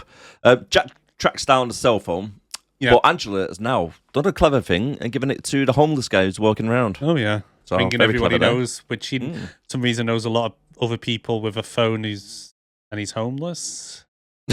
Who's he rang? I know, who has he rang? Because he walks off, doesn't he, saying, I asked her some money and she gave me this phone, so I'm ringing everyone I know. What? I know homeless people can have friends and stuff, but yeah, anyway. Anyway. Yeah. Oh, shit. So over at the hotel now, Angela does the worst possible job of explaining what's happening without looking like a madwoman. Meanwhile, Alan is trying his hardest to get laid. Mate, he is trying his hardest. Like I say, he came pre-prepared with the condom already on. And he's just like, oh, you want to get a hotel room? Oh, yeah, definitely get a hotel room. She's like, yeah, and there's people out there trying to kill me. Hotel room, though, yeah. Hotel, yeah. It's like, I'll bring my Mac. Don't worry about that. No, the old Mac that you give me. I'll bring that with me. But, I've got some porn downloaded on it. did I tell you I'm no longer married? It's like, Several times. Yeah. Yeah, we're split up now. Another Viagra. Oh. She's like, Alan, why'd you keep popping so many of them pills? I don't know why. Do you know what he reminded me of? What?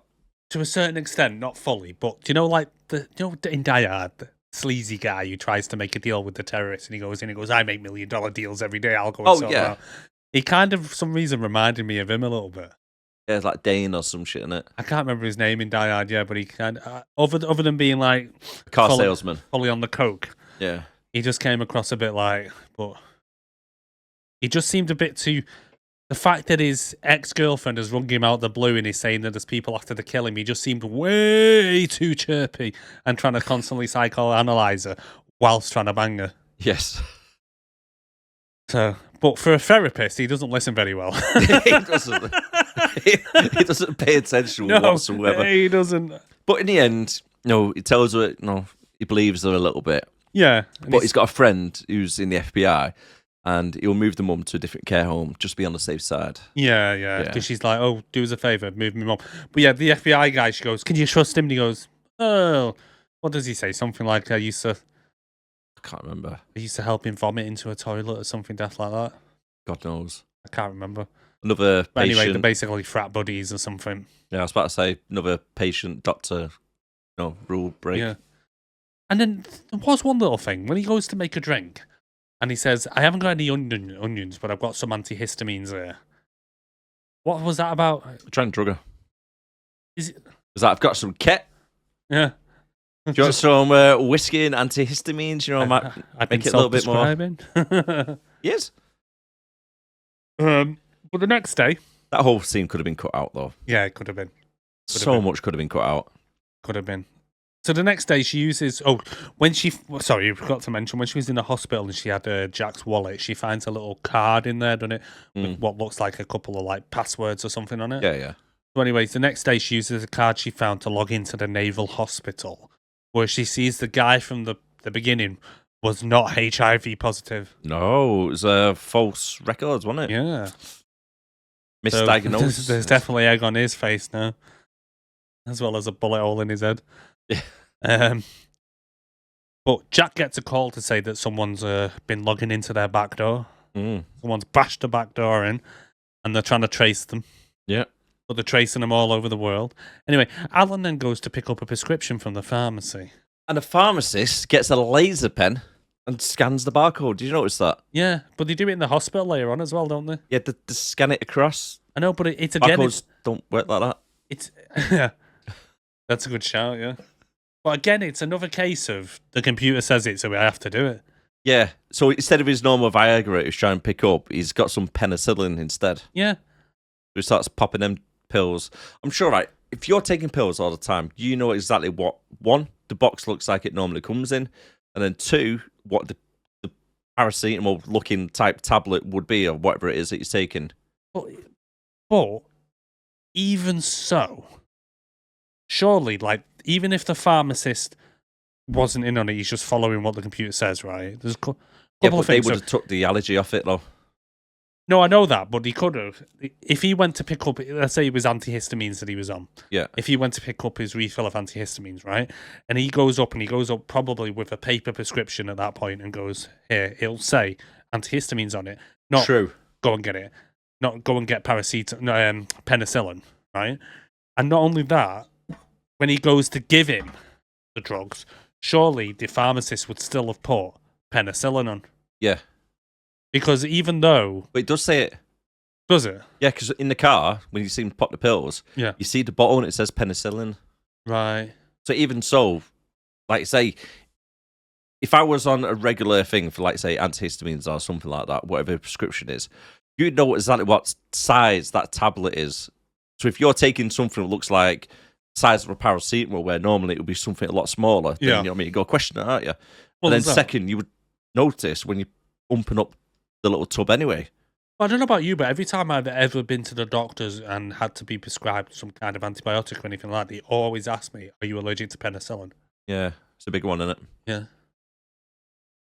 But, yeah, the thing is, when we're in the hospital later on, we'll cover that as well. But they say he was a diabetic, and that's why he collapsed. See, So I was wondering if, when he got something from the pharmacy, maybe the pharmacist thought it was something to do with obviously being diabetic instead. Well, they changed the records while they were at the hospital because I'll pick that up when we get to it, but it doesn't make sense. No, a lot of it doesn't really. Because anyway, they go back to the hotel and she's looking up the details of the people she was chatting with at the beginning. So, do you want to go through this bit? Yeah, so she's trying to figure out who they are. Yeah. And if anybody can help her. First one she searches for, right, who is Iceman, it's a 12-year-old. So it turns out Angela likes talking to kids in the dark web chat rooms. Yes. A 12-year-old girl, I think it was. Yeah. Yeah. Called Iceman. with the IP address is dude.satex. SATEX. Right. Not sure IP addresses work like that normally. Normally it's numbers. It is numbers, yeah. Yeah. But IP address was dude.satex. Random. Gandalf is from India. Yep. And Cyberbot is living in Hollywood and is aged 39. Yep. Why would they have all their real details on the chat room anyway for everyone to have a look at? I think she was searching through the IP address or something. I know, And then it comes up with whoever like lives there. God knows, I've never searched it myself, so I couldn't No, tell I've you. not. But she contacts our cyber Bob and says, meet me in a private chat. And this is where we find out that it's the pi symbol on the website is these Praetorians, is it? Praetorians. Yeah, and basically they're cyber terrorists. I think he refers to them as the big bad wolf. Yep. And then he says, I want to meet in real life, in private. And she arranges to meet at the local Ferris wheel. Well, he says, I want to meet in IRL. Then she goes, just so the older audience who are watching go, in real life? I mean, she walks around and treats herself like she's some ugly, horrible bird. Yeah. But it's just her personality that's ugly. Yeah. She's not come across well, does she? No, she's a bit of a... No. Yeah. Right, okay, so how does Jack know Angela's plans to meet up with Bob when it was in a private chat? And then he turns up at Bob's apartment. And for a hacker, this guy does not understand the meaning of anonymous. Yeah. All right? His apartment number reads Robert Fox, Bob, with a Cyber Bob sticker next to it. Oh, no. Drawn like a big arrow and neon lights coming towards it as well. Cyber Bob lives here. I mean, if he was still alive in this day and age, because unfortunately I think Jack kills him, even though you don't see that he does, he'd probably have his house listed on Google Maps, like, Cyber Bob lives here. Yes. I think it would be, mate. Yeah. I think it would be. Alan turns back up with some Chinese. Angela carries on being an arse to him for no reason, demands him to be a chauffeur to go meet Bob. Oh, yeah. And she's like, you're going to meet someone you met on the internet? Someone called Cyber Bob? I'll come with you. Oh, by the way, I moved your mum, and I bought you some Chinese food, even though I know you don't like it. Oh, he's supposed to know she doesn't like it, seeing as, like, you know, you're her therapist, and you're supposed to, like, you know, listen to things she says. Right. I know he's constantly trying to get laid and stuff, but I thought she was being a little bit harsh to him. Mate, she's... He's trying to help her. I know, but from her point of view, it's like... It'd be like someone constantly trying to pump your leg when you're trying to get help from them. Get down, get off my leg. Just get off my leg. Jesus, just... Alan, seriously, mate, just stop humping my leg. There are literally people out there trying to kill me, and all you're asked about is trying to take me out to dinner and bang me. True. When you put it that way, yeah. He's like, I brought Chinese. And she's like, Alan, I don't like Chinese. Why are you bringing me Chinese? Oh, well, let me take you out to that Greek restaurant we used to. Dude, there's people trying to kill me. How many times do we have to say it? For fuck's sake, Alan, take the condom off. I'm not going to fuck you. Jesus Christ. Stop popping Viagra's. Yeah. Get out. Why is it every time? It's just pointing at me. Out your trousers like this. Do you remember, like, you used to go around to your friend's house with your kid, and, like, that one person had a dog that was constantly trying to hump your leg? Yeah. It's Alan. Yeah, that's Alan. Yeah. It's like, oh, Angela. Oh, no, people trying to kill. Oh, Jesus Christ, mate, just calm the fuck down. Do you want me to put it that way? Yeah, okay. I can see where you're coming from. Yeah.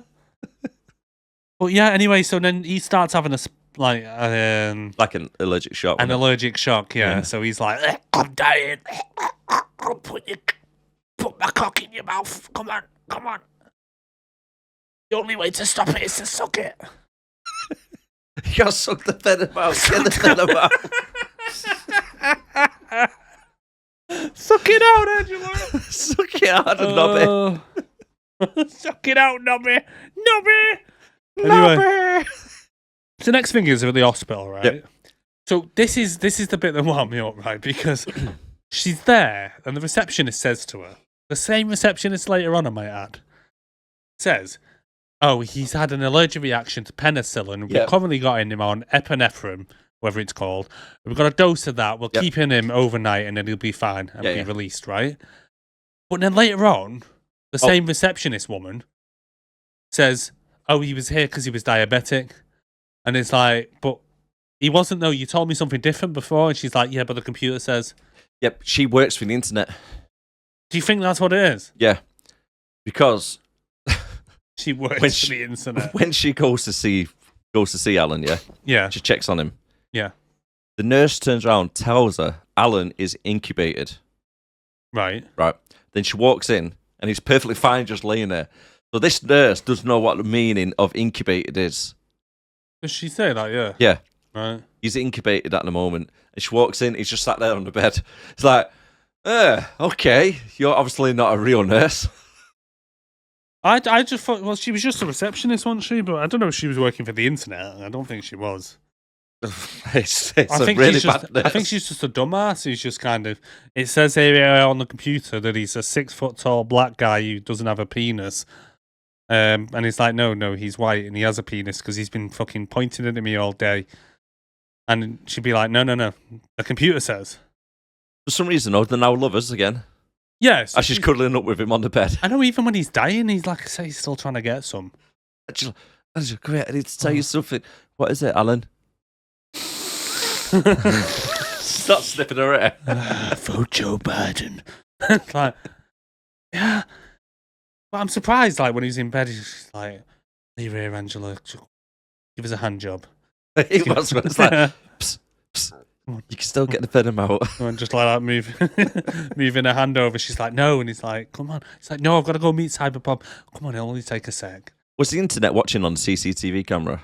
What was with that? I don't It was know, because random. it just randomly points to the CCTV camera before she leaves. Why? I don't know. Why is there a CCTV camera in his room? CCTV? I don't know, mate. Is that a thing that they have in American hospitals? Do you not have any privacy? I don't. Let us know down below, guys. Yeah, let us know. But yeah, they proper dragged that scene out though when they're having cuddles. Anyway, so too much, yeah. Anyway, in between this, after she leaves, someone comes in and swaps out Alan's IV using the computer again with a barcode. Yep. And they just go, well, the computer says, oh, he's a diabetic. Oh, but we're giving him epinephrine on that drip, so why am I now going to give him some... You'd ask questions, wouldn't you? You would ask questions. Yeah. When you take one down and you go, Normally. this isn't the same as this. But fuck it, the computer says it. Yeah, you just question it. Yeah, you would. Definitely question it. Now, to try and meet up with Bob at the Ferris wheel on the pier, and obviously hospital, Alan's just been killed off. But instead of Bob, Jack makes an appearance and points a gun at her. And she does the worst attempt to try and get away. She looks like a dog trying to swim. It's like, come on now, Fido. What is with the mascot trying to grope her on the way in? Dude, I think that was Alan. It's like, come on, let's go for a grind. Come on, woo, woo. Because as soon as she walks into the fairground, the mascot's just like, oh, come on, let me feel you up. He was like super aggressive, wasn't he? Oh, no. But a mascot, it's like, what? It's like, Jesus Christ, what are you doing? I mean, it's quite lucky, really. Well, it is. But she agreed to meet Cyber Bob at the Ferris wheel, so it was a public place. So this very thing would not happen. Yes, it still happened. Yeah, she still lets it happen. Yeah. And even when she goes, oh, there's cops over there, I might just go and tell them about such and such and everything you've done. And he goes, oh, you know, Ruth Marks has been like a naughty girl. She's wanted for like prostitution. Yeah, but I'm not being funny. You wouldn't have to go over to her and say, I'm Ruth Marks. I'm wanted for prostitution and whatever. And I don't know my whole rap sheet. But this guy's trying to kill me. You wouldn't. You just have to go over to him and say, this guy's got a gun. He's trying to take me away. Can you help me? Can you get him away from me? Or even, you know, he's an ex-boyfriend who's a douchebag. Can you get him away from me, please? You wouldn't have to give him a full backstory. The guy's got a silencer. Yeah, the guy's literally got a gun. And, like, you don't have to go over and give the whole backstory.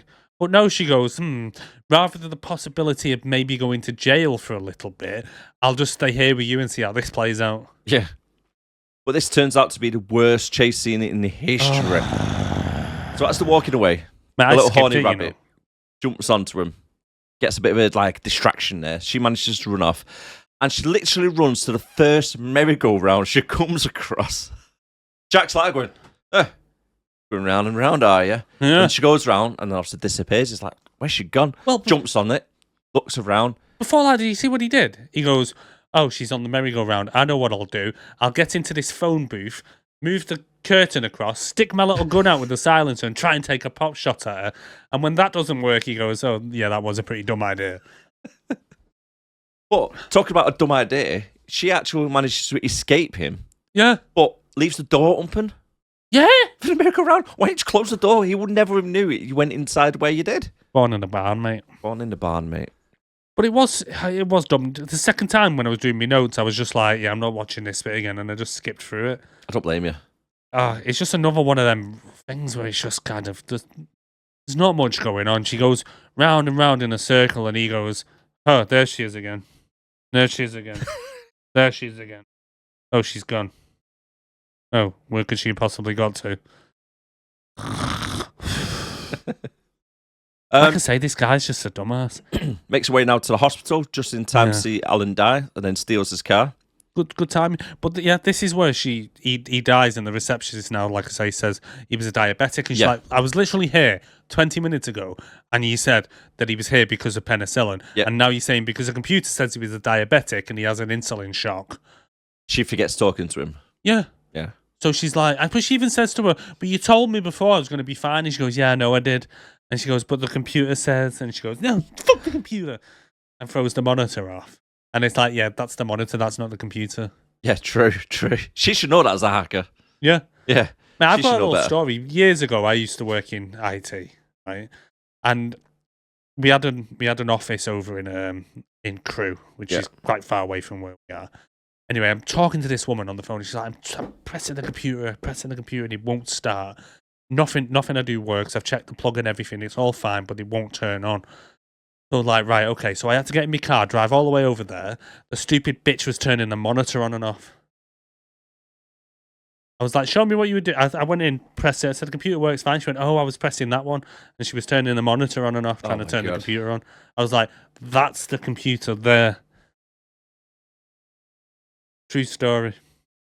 Yeah, that's a bad one. Yeah. That is a bad one. Now, to be fair, it's quite a good idea for Angela to actually park her BMW in the dealership. I thought that was quite smart. I didn't clock onto it till my second watch, but yeah. It's quite clever, that. Yeah. She gets woken up. Then she's driving Alan's car. Jack phones her, wastes a bit more time talking about crap about why did she in the pick care the phone home. up? Yeah. Who else is it going to be? I know. I mean, someone else's car, a dead guy that I've stolen. Yeah. Somebody just happens, like, how did Alan get his phone number? I mean, how did Jack get Alan's phone number? The car one. Hackers, aren't they? They have access to everything. Oh, yeah. The internet takes over. And then, now this really, really has to be the worst car chase scene ever recorded. Yeah. So, Alan's car now has been reported as stolen, and Angela tries to give chase. She drives about half a mile, if that, crashes the car. When the police start chasing her on foot, she gets about 100 yards away from the car. Yeah, and then starts crawling. But it's like a long, drawn-out chase scene. Nothing happens. Just there, try and crawl, like say, on her hands and knees up a bloody hill. And you got two cops, that's like in shape. They just literally walk over to the house. What are you doing? Honestly, they would, you could have outrun them quite easily. Oh, yeah. And then why is she muttering Angela Bennett over and over? Oh, I don't know. She's like, my name's Angela Bennett. My name's Angela Bennett. Angela Bennett. What's that got to do with it? I think they were trying to get the record number of Angela Bennett's in one film. Yeah. But did you notice though when Jack does call her, he kind of tries to turn on the charm again? Yeah. He's like, oh, I really do have feelings for you, and I really did I missed that pussy and all that.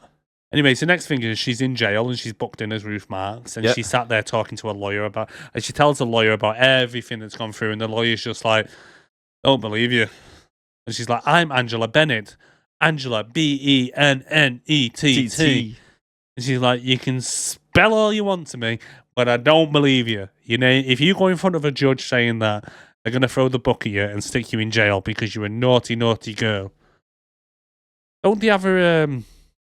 Is it just the stealing the car at this point that they've got her down for?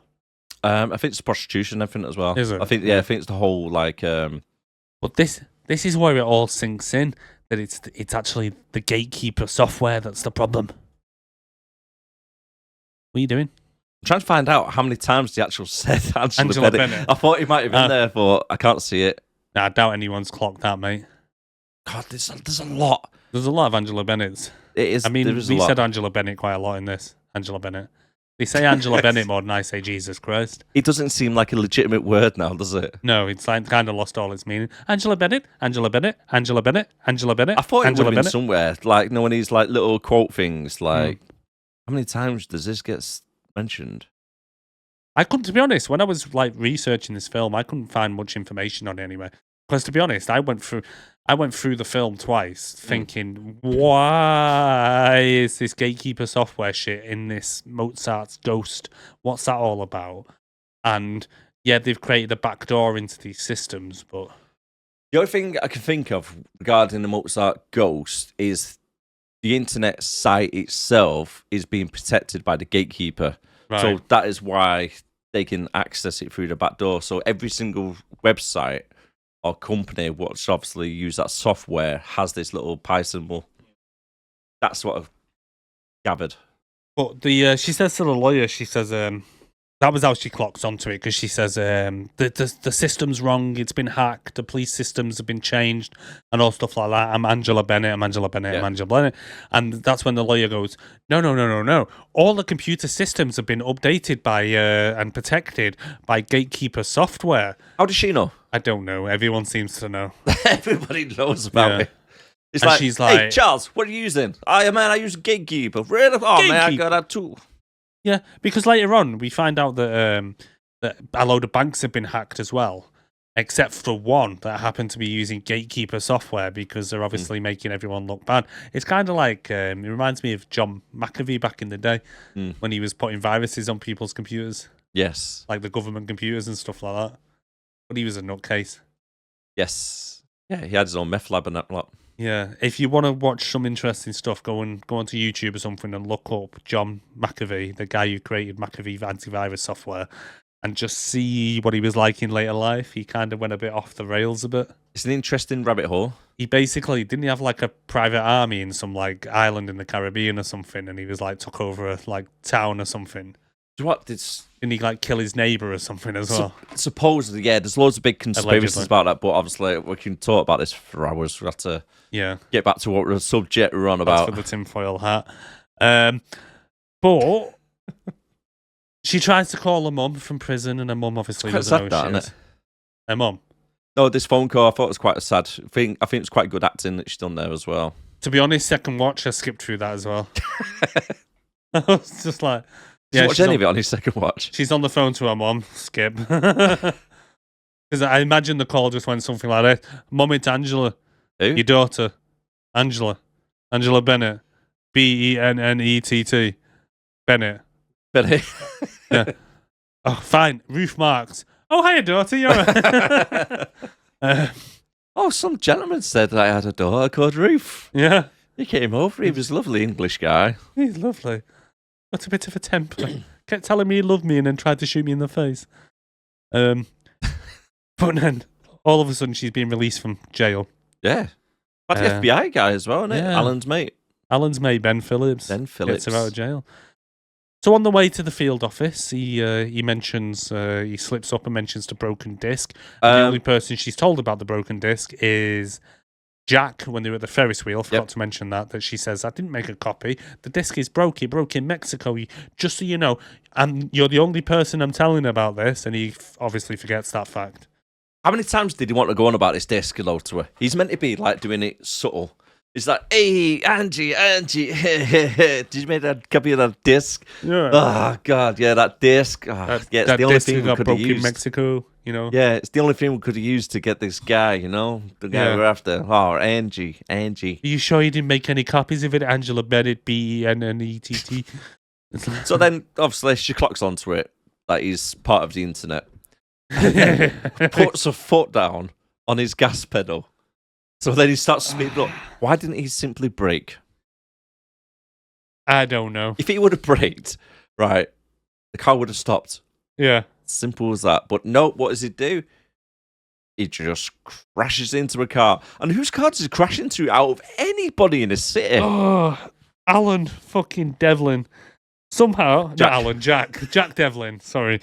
Jack just happens to be there, and like they've been driving for miles. Parked up on the side of the road. He's parallel parked in between two cars. And she just happens to crash the car into him. Yes. And she gets out of the car, and Jack's like, the fuck? What's just happened, eh? Yeah. And then she runs off, and he gets foiled by a bloody bridge that's going up. Right. One, how did she outrun a car. How did she outrun this car? I don't know. She's running down the street. Yep. He's skidding, speeding off after her. And yet she outruns him. And then he stops to make it a bit more dramatic at the peak of the bridge where the ramp is. Yeah. If that was me, I'd be like, fucking hold my beer. My foot is going down and I'm doing a jump. And I probably would have landed on top of her, to be fair. It was only about 3 foot high, the bridge. At that point, yeah, until he stops, he could have well gone over it and the car probably would have been fine-ish, but at least he would have managed to catch up to her. But even so, he stops and gets out the car and she stops on the bridge to look back at him for some reason. A little bit of a sexual eye contact. And then that. And then for some goddamn reason, he could have then just got his gun out and gone, or yeah, true. Just instead of driving the car down, he's just jumped down like she did. Yeah. And then run after her. Because she stopped waiting for him anyway. True. But this is again when this music starts where it sounds like someone's bashing a piano. Yeah, it is. But to be honest, right, what you just mentioned then, if he would have got out of the car, chased after her, she would be outpacing him. You reckon? Yeah, well, she outran her car, mate. She wasn't even like heavy breathing. Good shout, yeah. No, I mean, she's got stamina. She can carry on for miles and miles, mate. Stamina for days, yeah. Yeah. I mean, I'd have been like that. I got a stitch. Time out, yeah. Jesus. Jack's looking at me like going, dude, you ran 10 meters. Yeah. No, I've not ran for a while. I've got fucking shin splints and that. Jesus. I don't got my running shoes on. But then she somehow checks into a motel even though she's got no money. Exactly. I put that as well. Yeah. And then this is where we learn about the banks I mentioned before. And then we learn that the government, through the news again, because there's so many news expo dumps in this, that the government is going to implement Gatekeeper on all their software. And we learn that the guy she left in the car has been found with a gunshot, gangland style, in the head. Style. Yeah. Some reason. Do you think that's because he was an African American fella? They just thought he's been shot. It could have been. It's got to be gangland. Yeah, let's be honest with you, mate. It's not the first racial stereotype that they're throwing out there, is it? It's not. It's really not. No. And then they're like, oh, we're after someone who was seen in the car with a roof marked. Here's her picture. But that's all forgot about later on, isn't it? It's almost like when the computer goes back to normal, it's like, oh, all is forgiven. Even though we put you on the news with this picture, the computer says that you're not roof marked, so... How did they know it was her in there? Oh, I don't know. I don't know. So then Angela decides, fuck it, I'm going to go to Cathedral Software and see what the hell's going on. Yep, jumped out of a truck. Yeah, jumps out of a truck for some reason.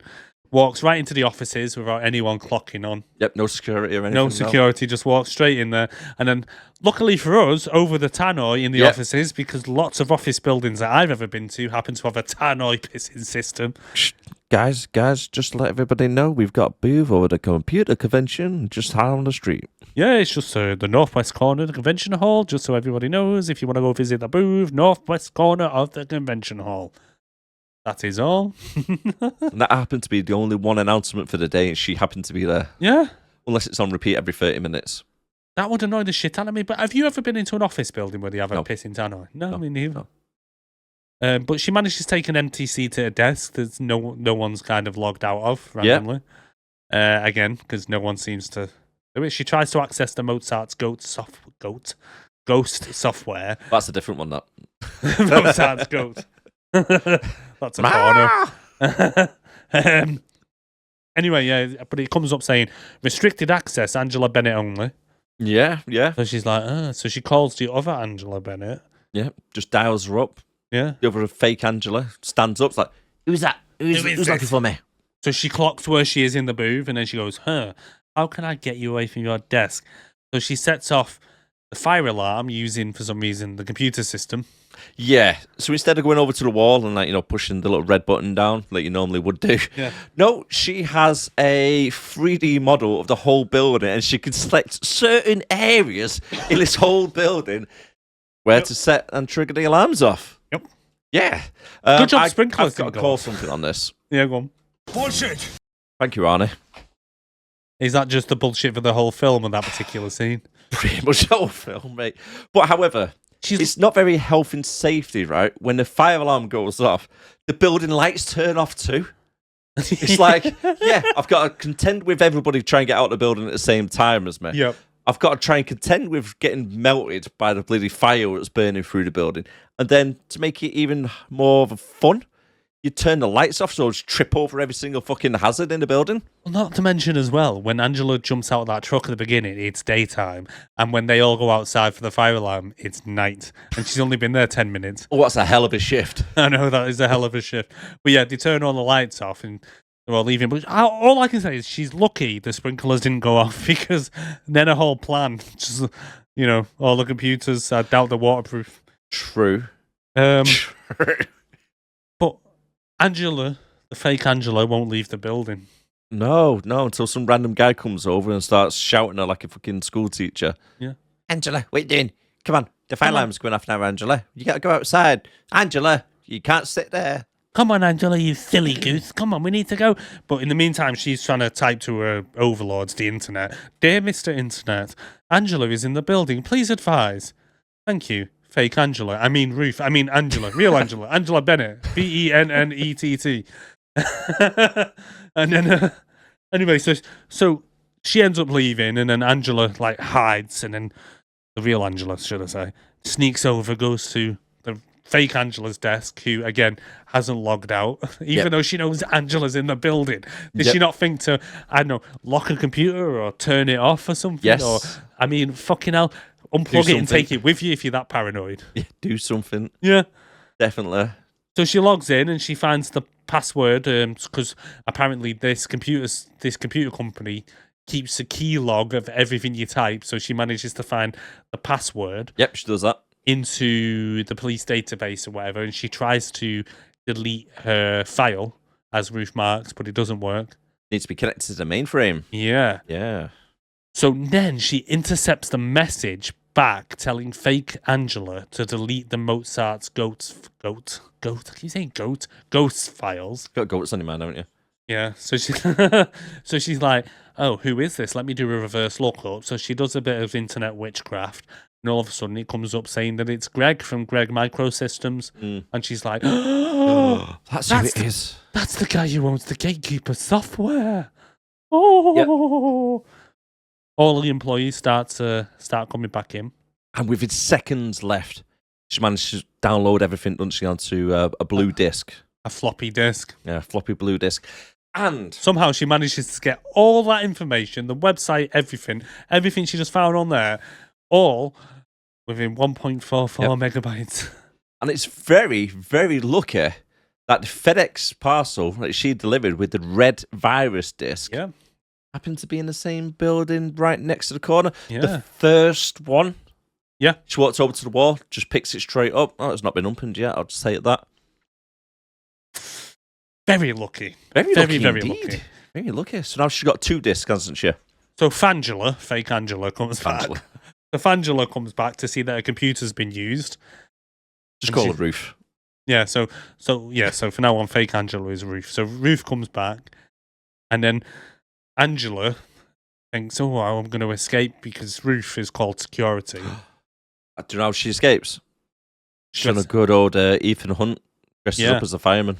He does, yeah. Watching that bit of Mission Impossible.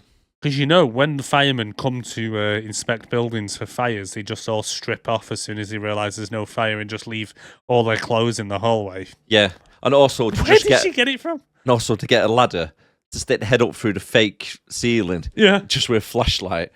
Yeah, I don't think they do that. No. But somehow Jack Devlin's there like that. Straight away, mate. Yeah, straight away. Even though, right.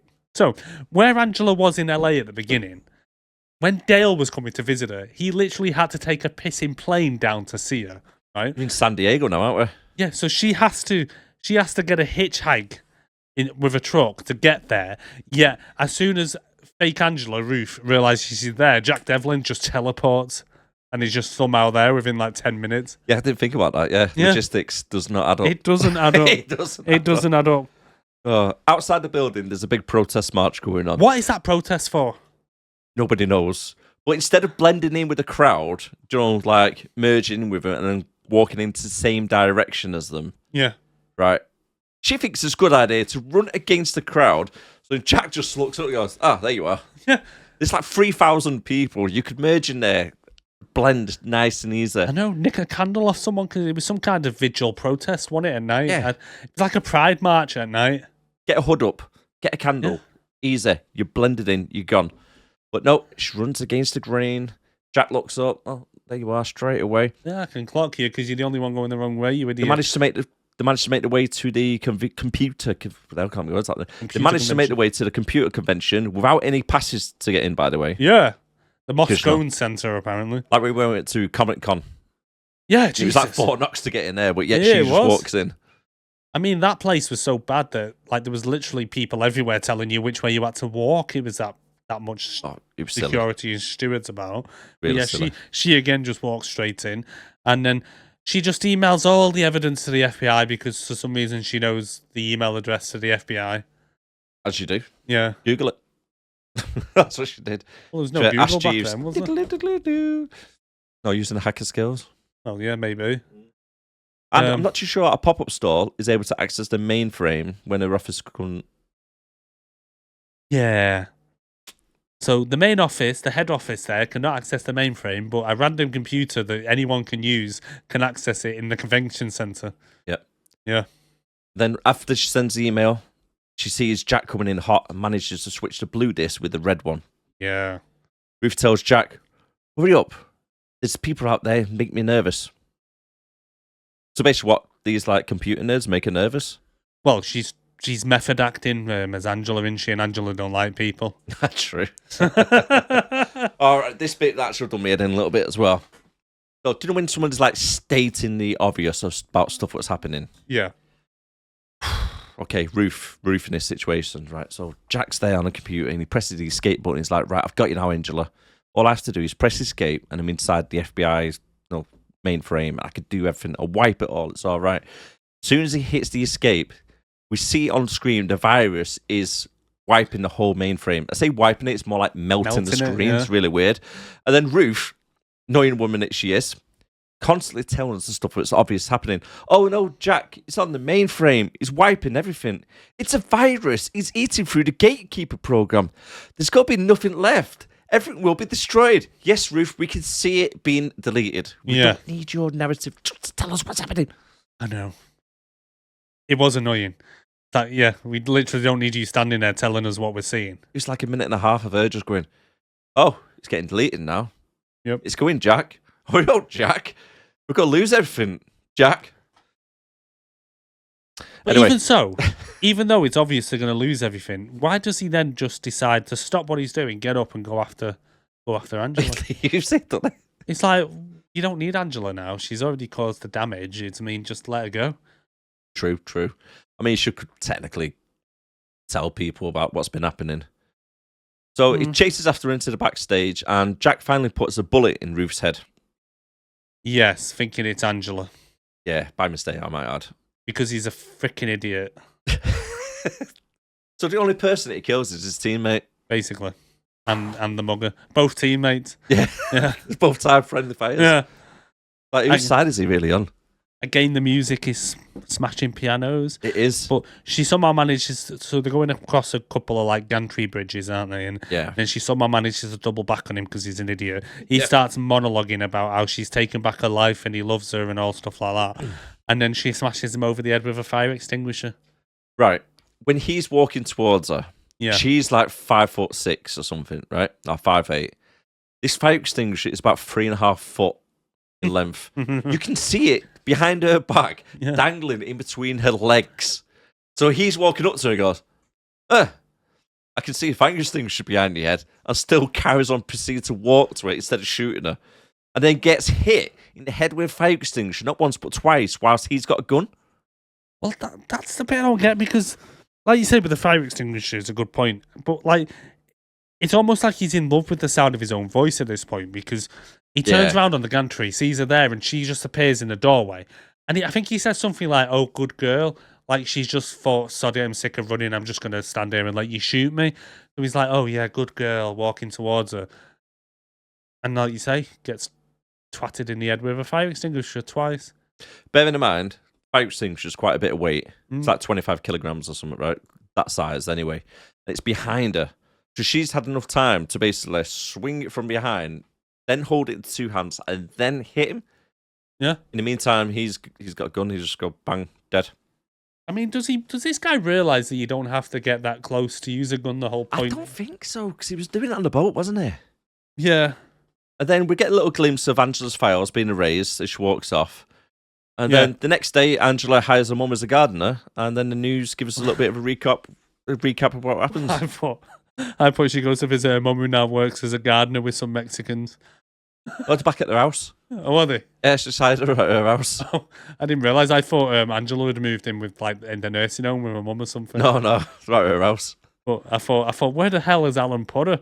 I mean, it's like, there was no room at the local sanitarium, so I made her get a job as a Mexican with a load of I hired as a gardener with a bunch of Mexicans. I've got a great contact in Cancun, by the way, who just sends random people up. Yeah, but then we finish with a news expo that shows that Greg has been arrested, and then the film's over. Yeah. Oh. So some final thoughts on this film. It's just shit. It's a terrible film, but I think even back in the day, I know obviously it's very outdated with its internet references and so on. Yep. I think at the time some of the stuff that they show was ahead of the time. But the film, the cinematography, the music and stuff like that, it was just so drawn out, so long-winded. It's like me trying to explain a simple concept. I go around the world with it, and that's what they did. They really did, mate. Like you say, if they cut it probably 30, maybe 40 minutes shorter, it would have been a much better film. There wasn't enough action as well to keep you engaged what was happening. It's meant to be a thriller. It wasn't. It didn't thrill me at all. But yeah, I don't mean it's really not. It's like they're trying to say, "Oh, the internet's dangerous. This could happen to you, and so on," because everything's becoming digital. But the fact of the matter is, they don't seem to take into account that common sense that people tend to have, and paper, and the fact that the typical example is with that receptionist woman. I know I've mentioned it a few times, where literally 10 minutes before she says he came in for this and this is what we're treating him for, 10 minutes later says, oh no, the computer says he was a diabetic and this is how he killed him. And yet she just takes the computer as gospel. I mean, everybody did it. Everyone did it, and I mean, it's just daft. And like I say, with the scenes that are so dragged out, if they just cut things back a little bit, I mean, I'd love to take the film and just cut out all that thing and just see how long it actually is without all like the horrible cross scenes and the bit with her mum, which was just there was no need for her mum to even be in there.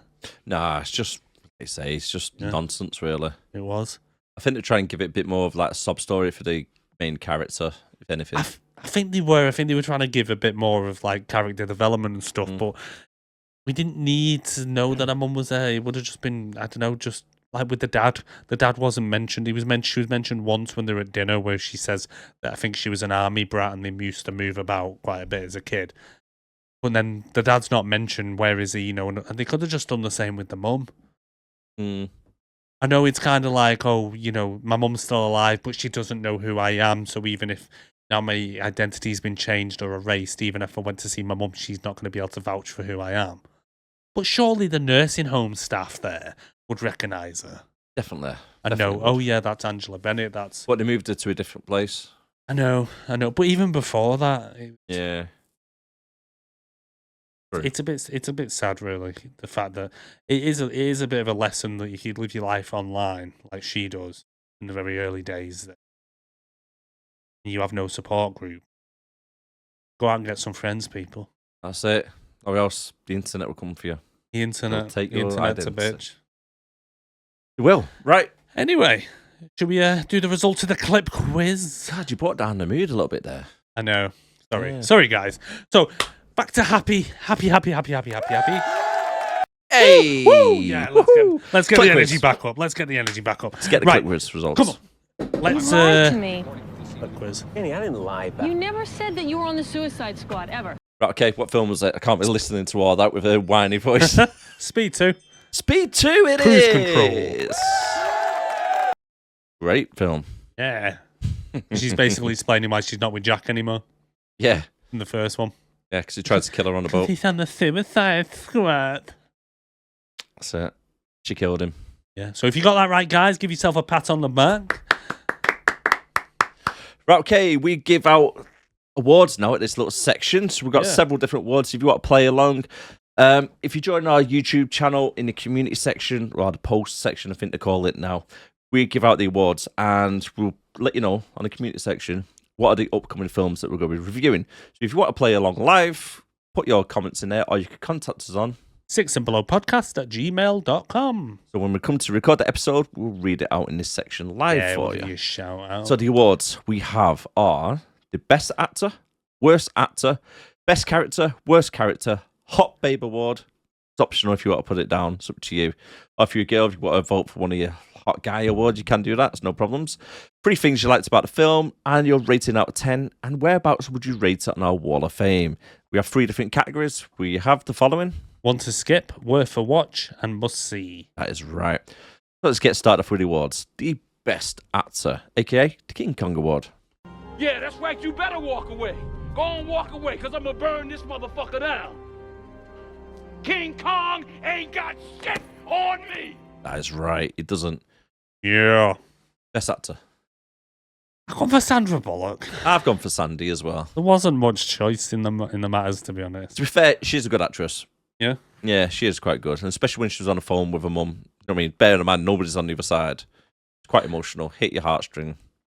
Yeah. But you There were some good parts in it. She was just... I skipped it. But, yeah, she out of everyone in there, she was definitely above the rest of them all. Yeah, a lot better. Yeah. Okay. Mr. Seagull himself.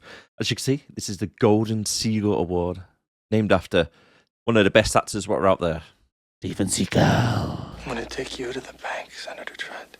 To the blood bank. Yeah, it's right. He's going down to the local blood bank. He is. Good that he gives blood in it. I've gone for Jack Devlin. Me too. Jack Northam. Jack Devlin. Boom. Oosh. And mainly, I give it him because of his shitty English accent. You didn't think he was English. He was Australian. Yeah. Remember that with Kano back in the day with Mortal Kombat? I say back in the day last year. Huh? I forgot we'd done that one. I know, yeah. I know. Go check that out. Mortal Kombat, one of our early ones. Mortal Kombat. Worst character. Worst character. Yeah. Alan Champion. Okay, yes. Try and dry hump for every 2 minutes. Yeah, he's like a horny dog. I've gone for Karen, the nosy neighbour. Good shout. Really annoying. Best character. I've not actually put one down. Come on, there's got to be somebody. It would be Sandra Bullock, but I can't have her because she's best actor. Right, come on, throw one out quick. The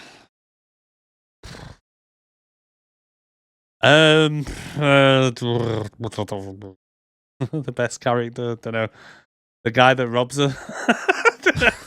The Mexican Houdini. Mexican Houdini. I don't know. There weren't any other. There was only 3 characters in the old pissing film. The mum. There we go. Best character, the mum, who I said shouldn't even be in the film. By the way, guys, right, if you're playing along, you can't use the same actor and the characters. So, for example, Eric back in the day would go, "Oh, do you know what? I really like Sandra Bullock." You did it too. I'll stick that out as the best character and the best actor. So you can't have the same choice for any of the other awards. Yeah, because the Darren stupid rule now, I can't pick a best character because I've already chosen the 3 bloody characters in the film. Everyone else was just like, I don't even know who they are. I don't know the names. Who have you gone for? Dale. As the best character. The guy who makes one phone call and then flies into some bloody chimneys. Huh? Yeah. He was in the whole of this film, he was the best character. Okay, I'll go for fake Fangela. Best character, Ruth Marx. That's right. It was either Dale, right, or the fake FBI guy. Hey, Angie, come on, Angie. Hey, Angie, come on. Did you make a copy, Angie? There we go, Ruth Marx. Oh shit. Hot Baby Award. Sandra Bullock Gotta be on it. You in can't the bikini. can't pick the same. Pick the same. You can fuck right off. Yeah, I've gone for long butt as well. Long butt. Yeah. Long ass. 3 things you liked about this film, Erik. Right, you've robbed one of mine because I rang you today and said I can't think of 3 things I like about this and gave you mine. Go on. And you were like, oh, I'll add that to mine. So the only thing I liked about this film... No, you got a 3. No, the only one thing I liked about this film was when she takes the clip out the gun. Right. That's it. There was nothing else. You got to do 2 more. No, there was nothing. There was nothing. 2 more. There was absolutely nothing good in this film. Guys, tell him. You got to make 3 up. I can't. Make 3. What's 3 Okay, things that you thought was interesting?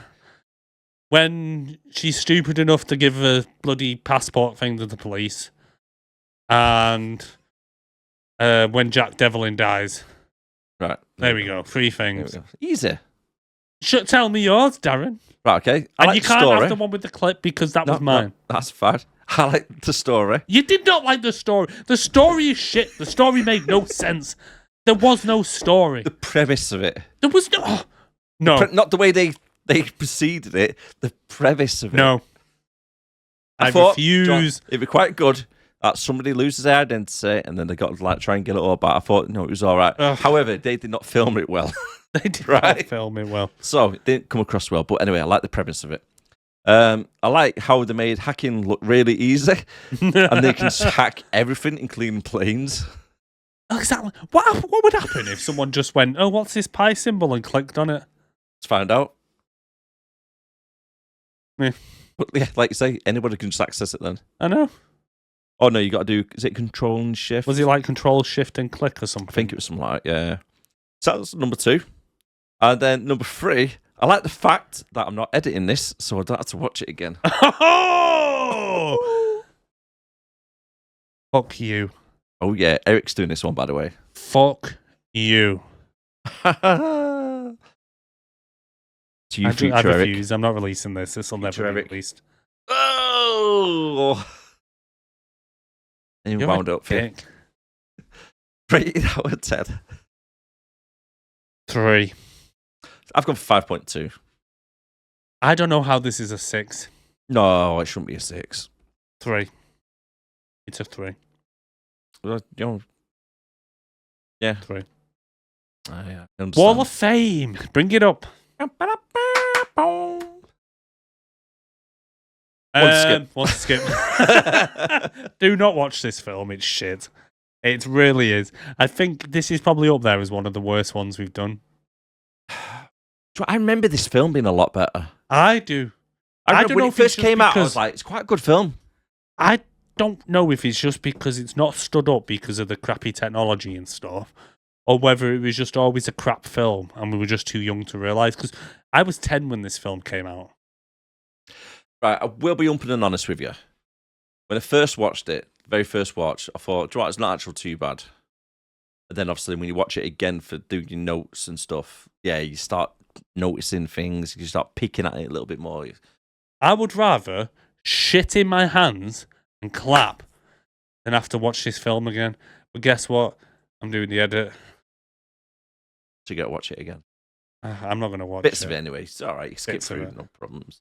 But But this film is lucky enough to join some of the other ones what we're on at the moment. We've got Rebel Moon. okay, if Oh, you Rebel Moon was bad, actually. Rebel Moon was boring. It was probably I don't know. I'd rather watch Rebel Moon than this. Yeah. Yeah, I probably would if I had to choose between watching them two again. I mean, I'd watch Twilight over this. I'd watch Punisher over this. I was looking at Punisher then, actually. How did put that in one skit? We were pissed. It we were wasn't a too bad film, to we be were fair. very, very, very, very drunk. Well, I was. Yeah, I think that's probably worth a watch. We're not moving it. No, we're not. Drunk Erik said, want to skip. And Double Impact as well. I still remember that being like better than what we did. Oh, yeah. I forgot about some of these, you know. Jurassic World as well. Missing in Action, classic. Oh, no. Snakes on a Plane. Is that you want to skip? What? Snakes on a Plane? Yeah. Have you done these right? Yeah. I don't know. This this whole thing we're doing now is probably why we thought the net was originally good, because you have a bit of time since you watched it and you think back and you think, actually, it wasn't that bad. Yeah. But at the time, you're like, oh my God, it was the most terrible thing I've ever seen in my life. Yeah. 6 months from now, we'll be like, the net? Why would we put that in one to skip? I think you're right there, you know. But when you do, just remember this, Eric. It's fucking shit. Yeah, it's not good. Independence Day, that needs its own category of erased from existence. One thing I love. What? Right, we put American Ninja 1 in one to skip. Yeah. And number 2 worth a watch. Number 2 was better though. It was better though. It was. It was Action Jackson. It was better. American Ninja 2 was better than by far, mate. He was less autistic. Yeah, he could actually do some martial arts moves. Yeah, he could fight a bit better, to be fair. And the best bit of the film is Jackson getting coked up and beating up a bar full of hillbillies. Calling them on midgets. Yeah. Come on, you midget. I forgot how off his tits he was, actually. Mate, he was nuts. He really was. What else is in there? What's behind your chair there? The Meg and Deep Blue Sea. Deep Blue Sea. Why is Deep Blue Sea in there? Shit. Yeah, it was pretty shit, to be fair. And then you got when films you like... you have to analyse the film. It's like The Sixth Day. That probably could have been one to skip. 6 days worth of watch. Yeah. Oh, what are we doing with our lives here? Love Disease 2. The Marvels. That was garbage. Marvels, yeah. We went to cinema for that one, didn't we? Yeah. Oh, God. We've done Red so Claws. many now. Your favourite Christmas? That should be in one to skip. Probably. Just because of Vince Vaughn. I would say we need to go through these again and redo them all, because, like, must-see movie with bloody... some of them ones. No, they're all definitely must-see. Maybe not Street Fighter. It's a classic. It is a classic one. I think that's more nostalgia. No, I think all these are definitely must see. You're good. Anyway, what are we doing next week? Next week, Captain America. From 1991. 1991. Yeah, so join us for that next week. That's going to be a fun one. And again, if you've got any recommendations or anything, leave them in the comments below or email us on sixandbelowpodcast@gmail.com. And also in the top left corner, you should have our Twitter handle, is it? X handle. X handle. X. So you can also It's new. You can also follow us on there and pop us a message on there as well. Yeah, it's brand new as well. We're all set up this week. So. Yeah, so it's at 6 and Below Pod. Same with Discord as well. Discord's down below in the show notes. In the comments, yeah. But yeah, please like, subscribe, tell your nan, tell your friends, tell everyone. Have a great week, and I'll see you again for next week. Yeah, I've been Eric. I've been Darren. Okay, guys. Have a good night. Bye-bye. Love you. Bye.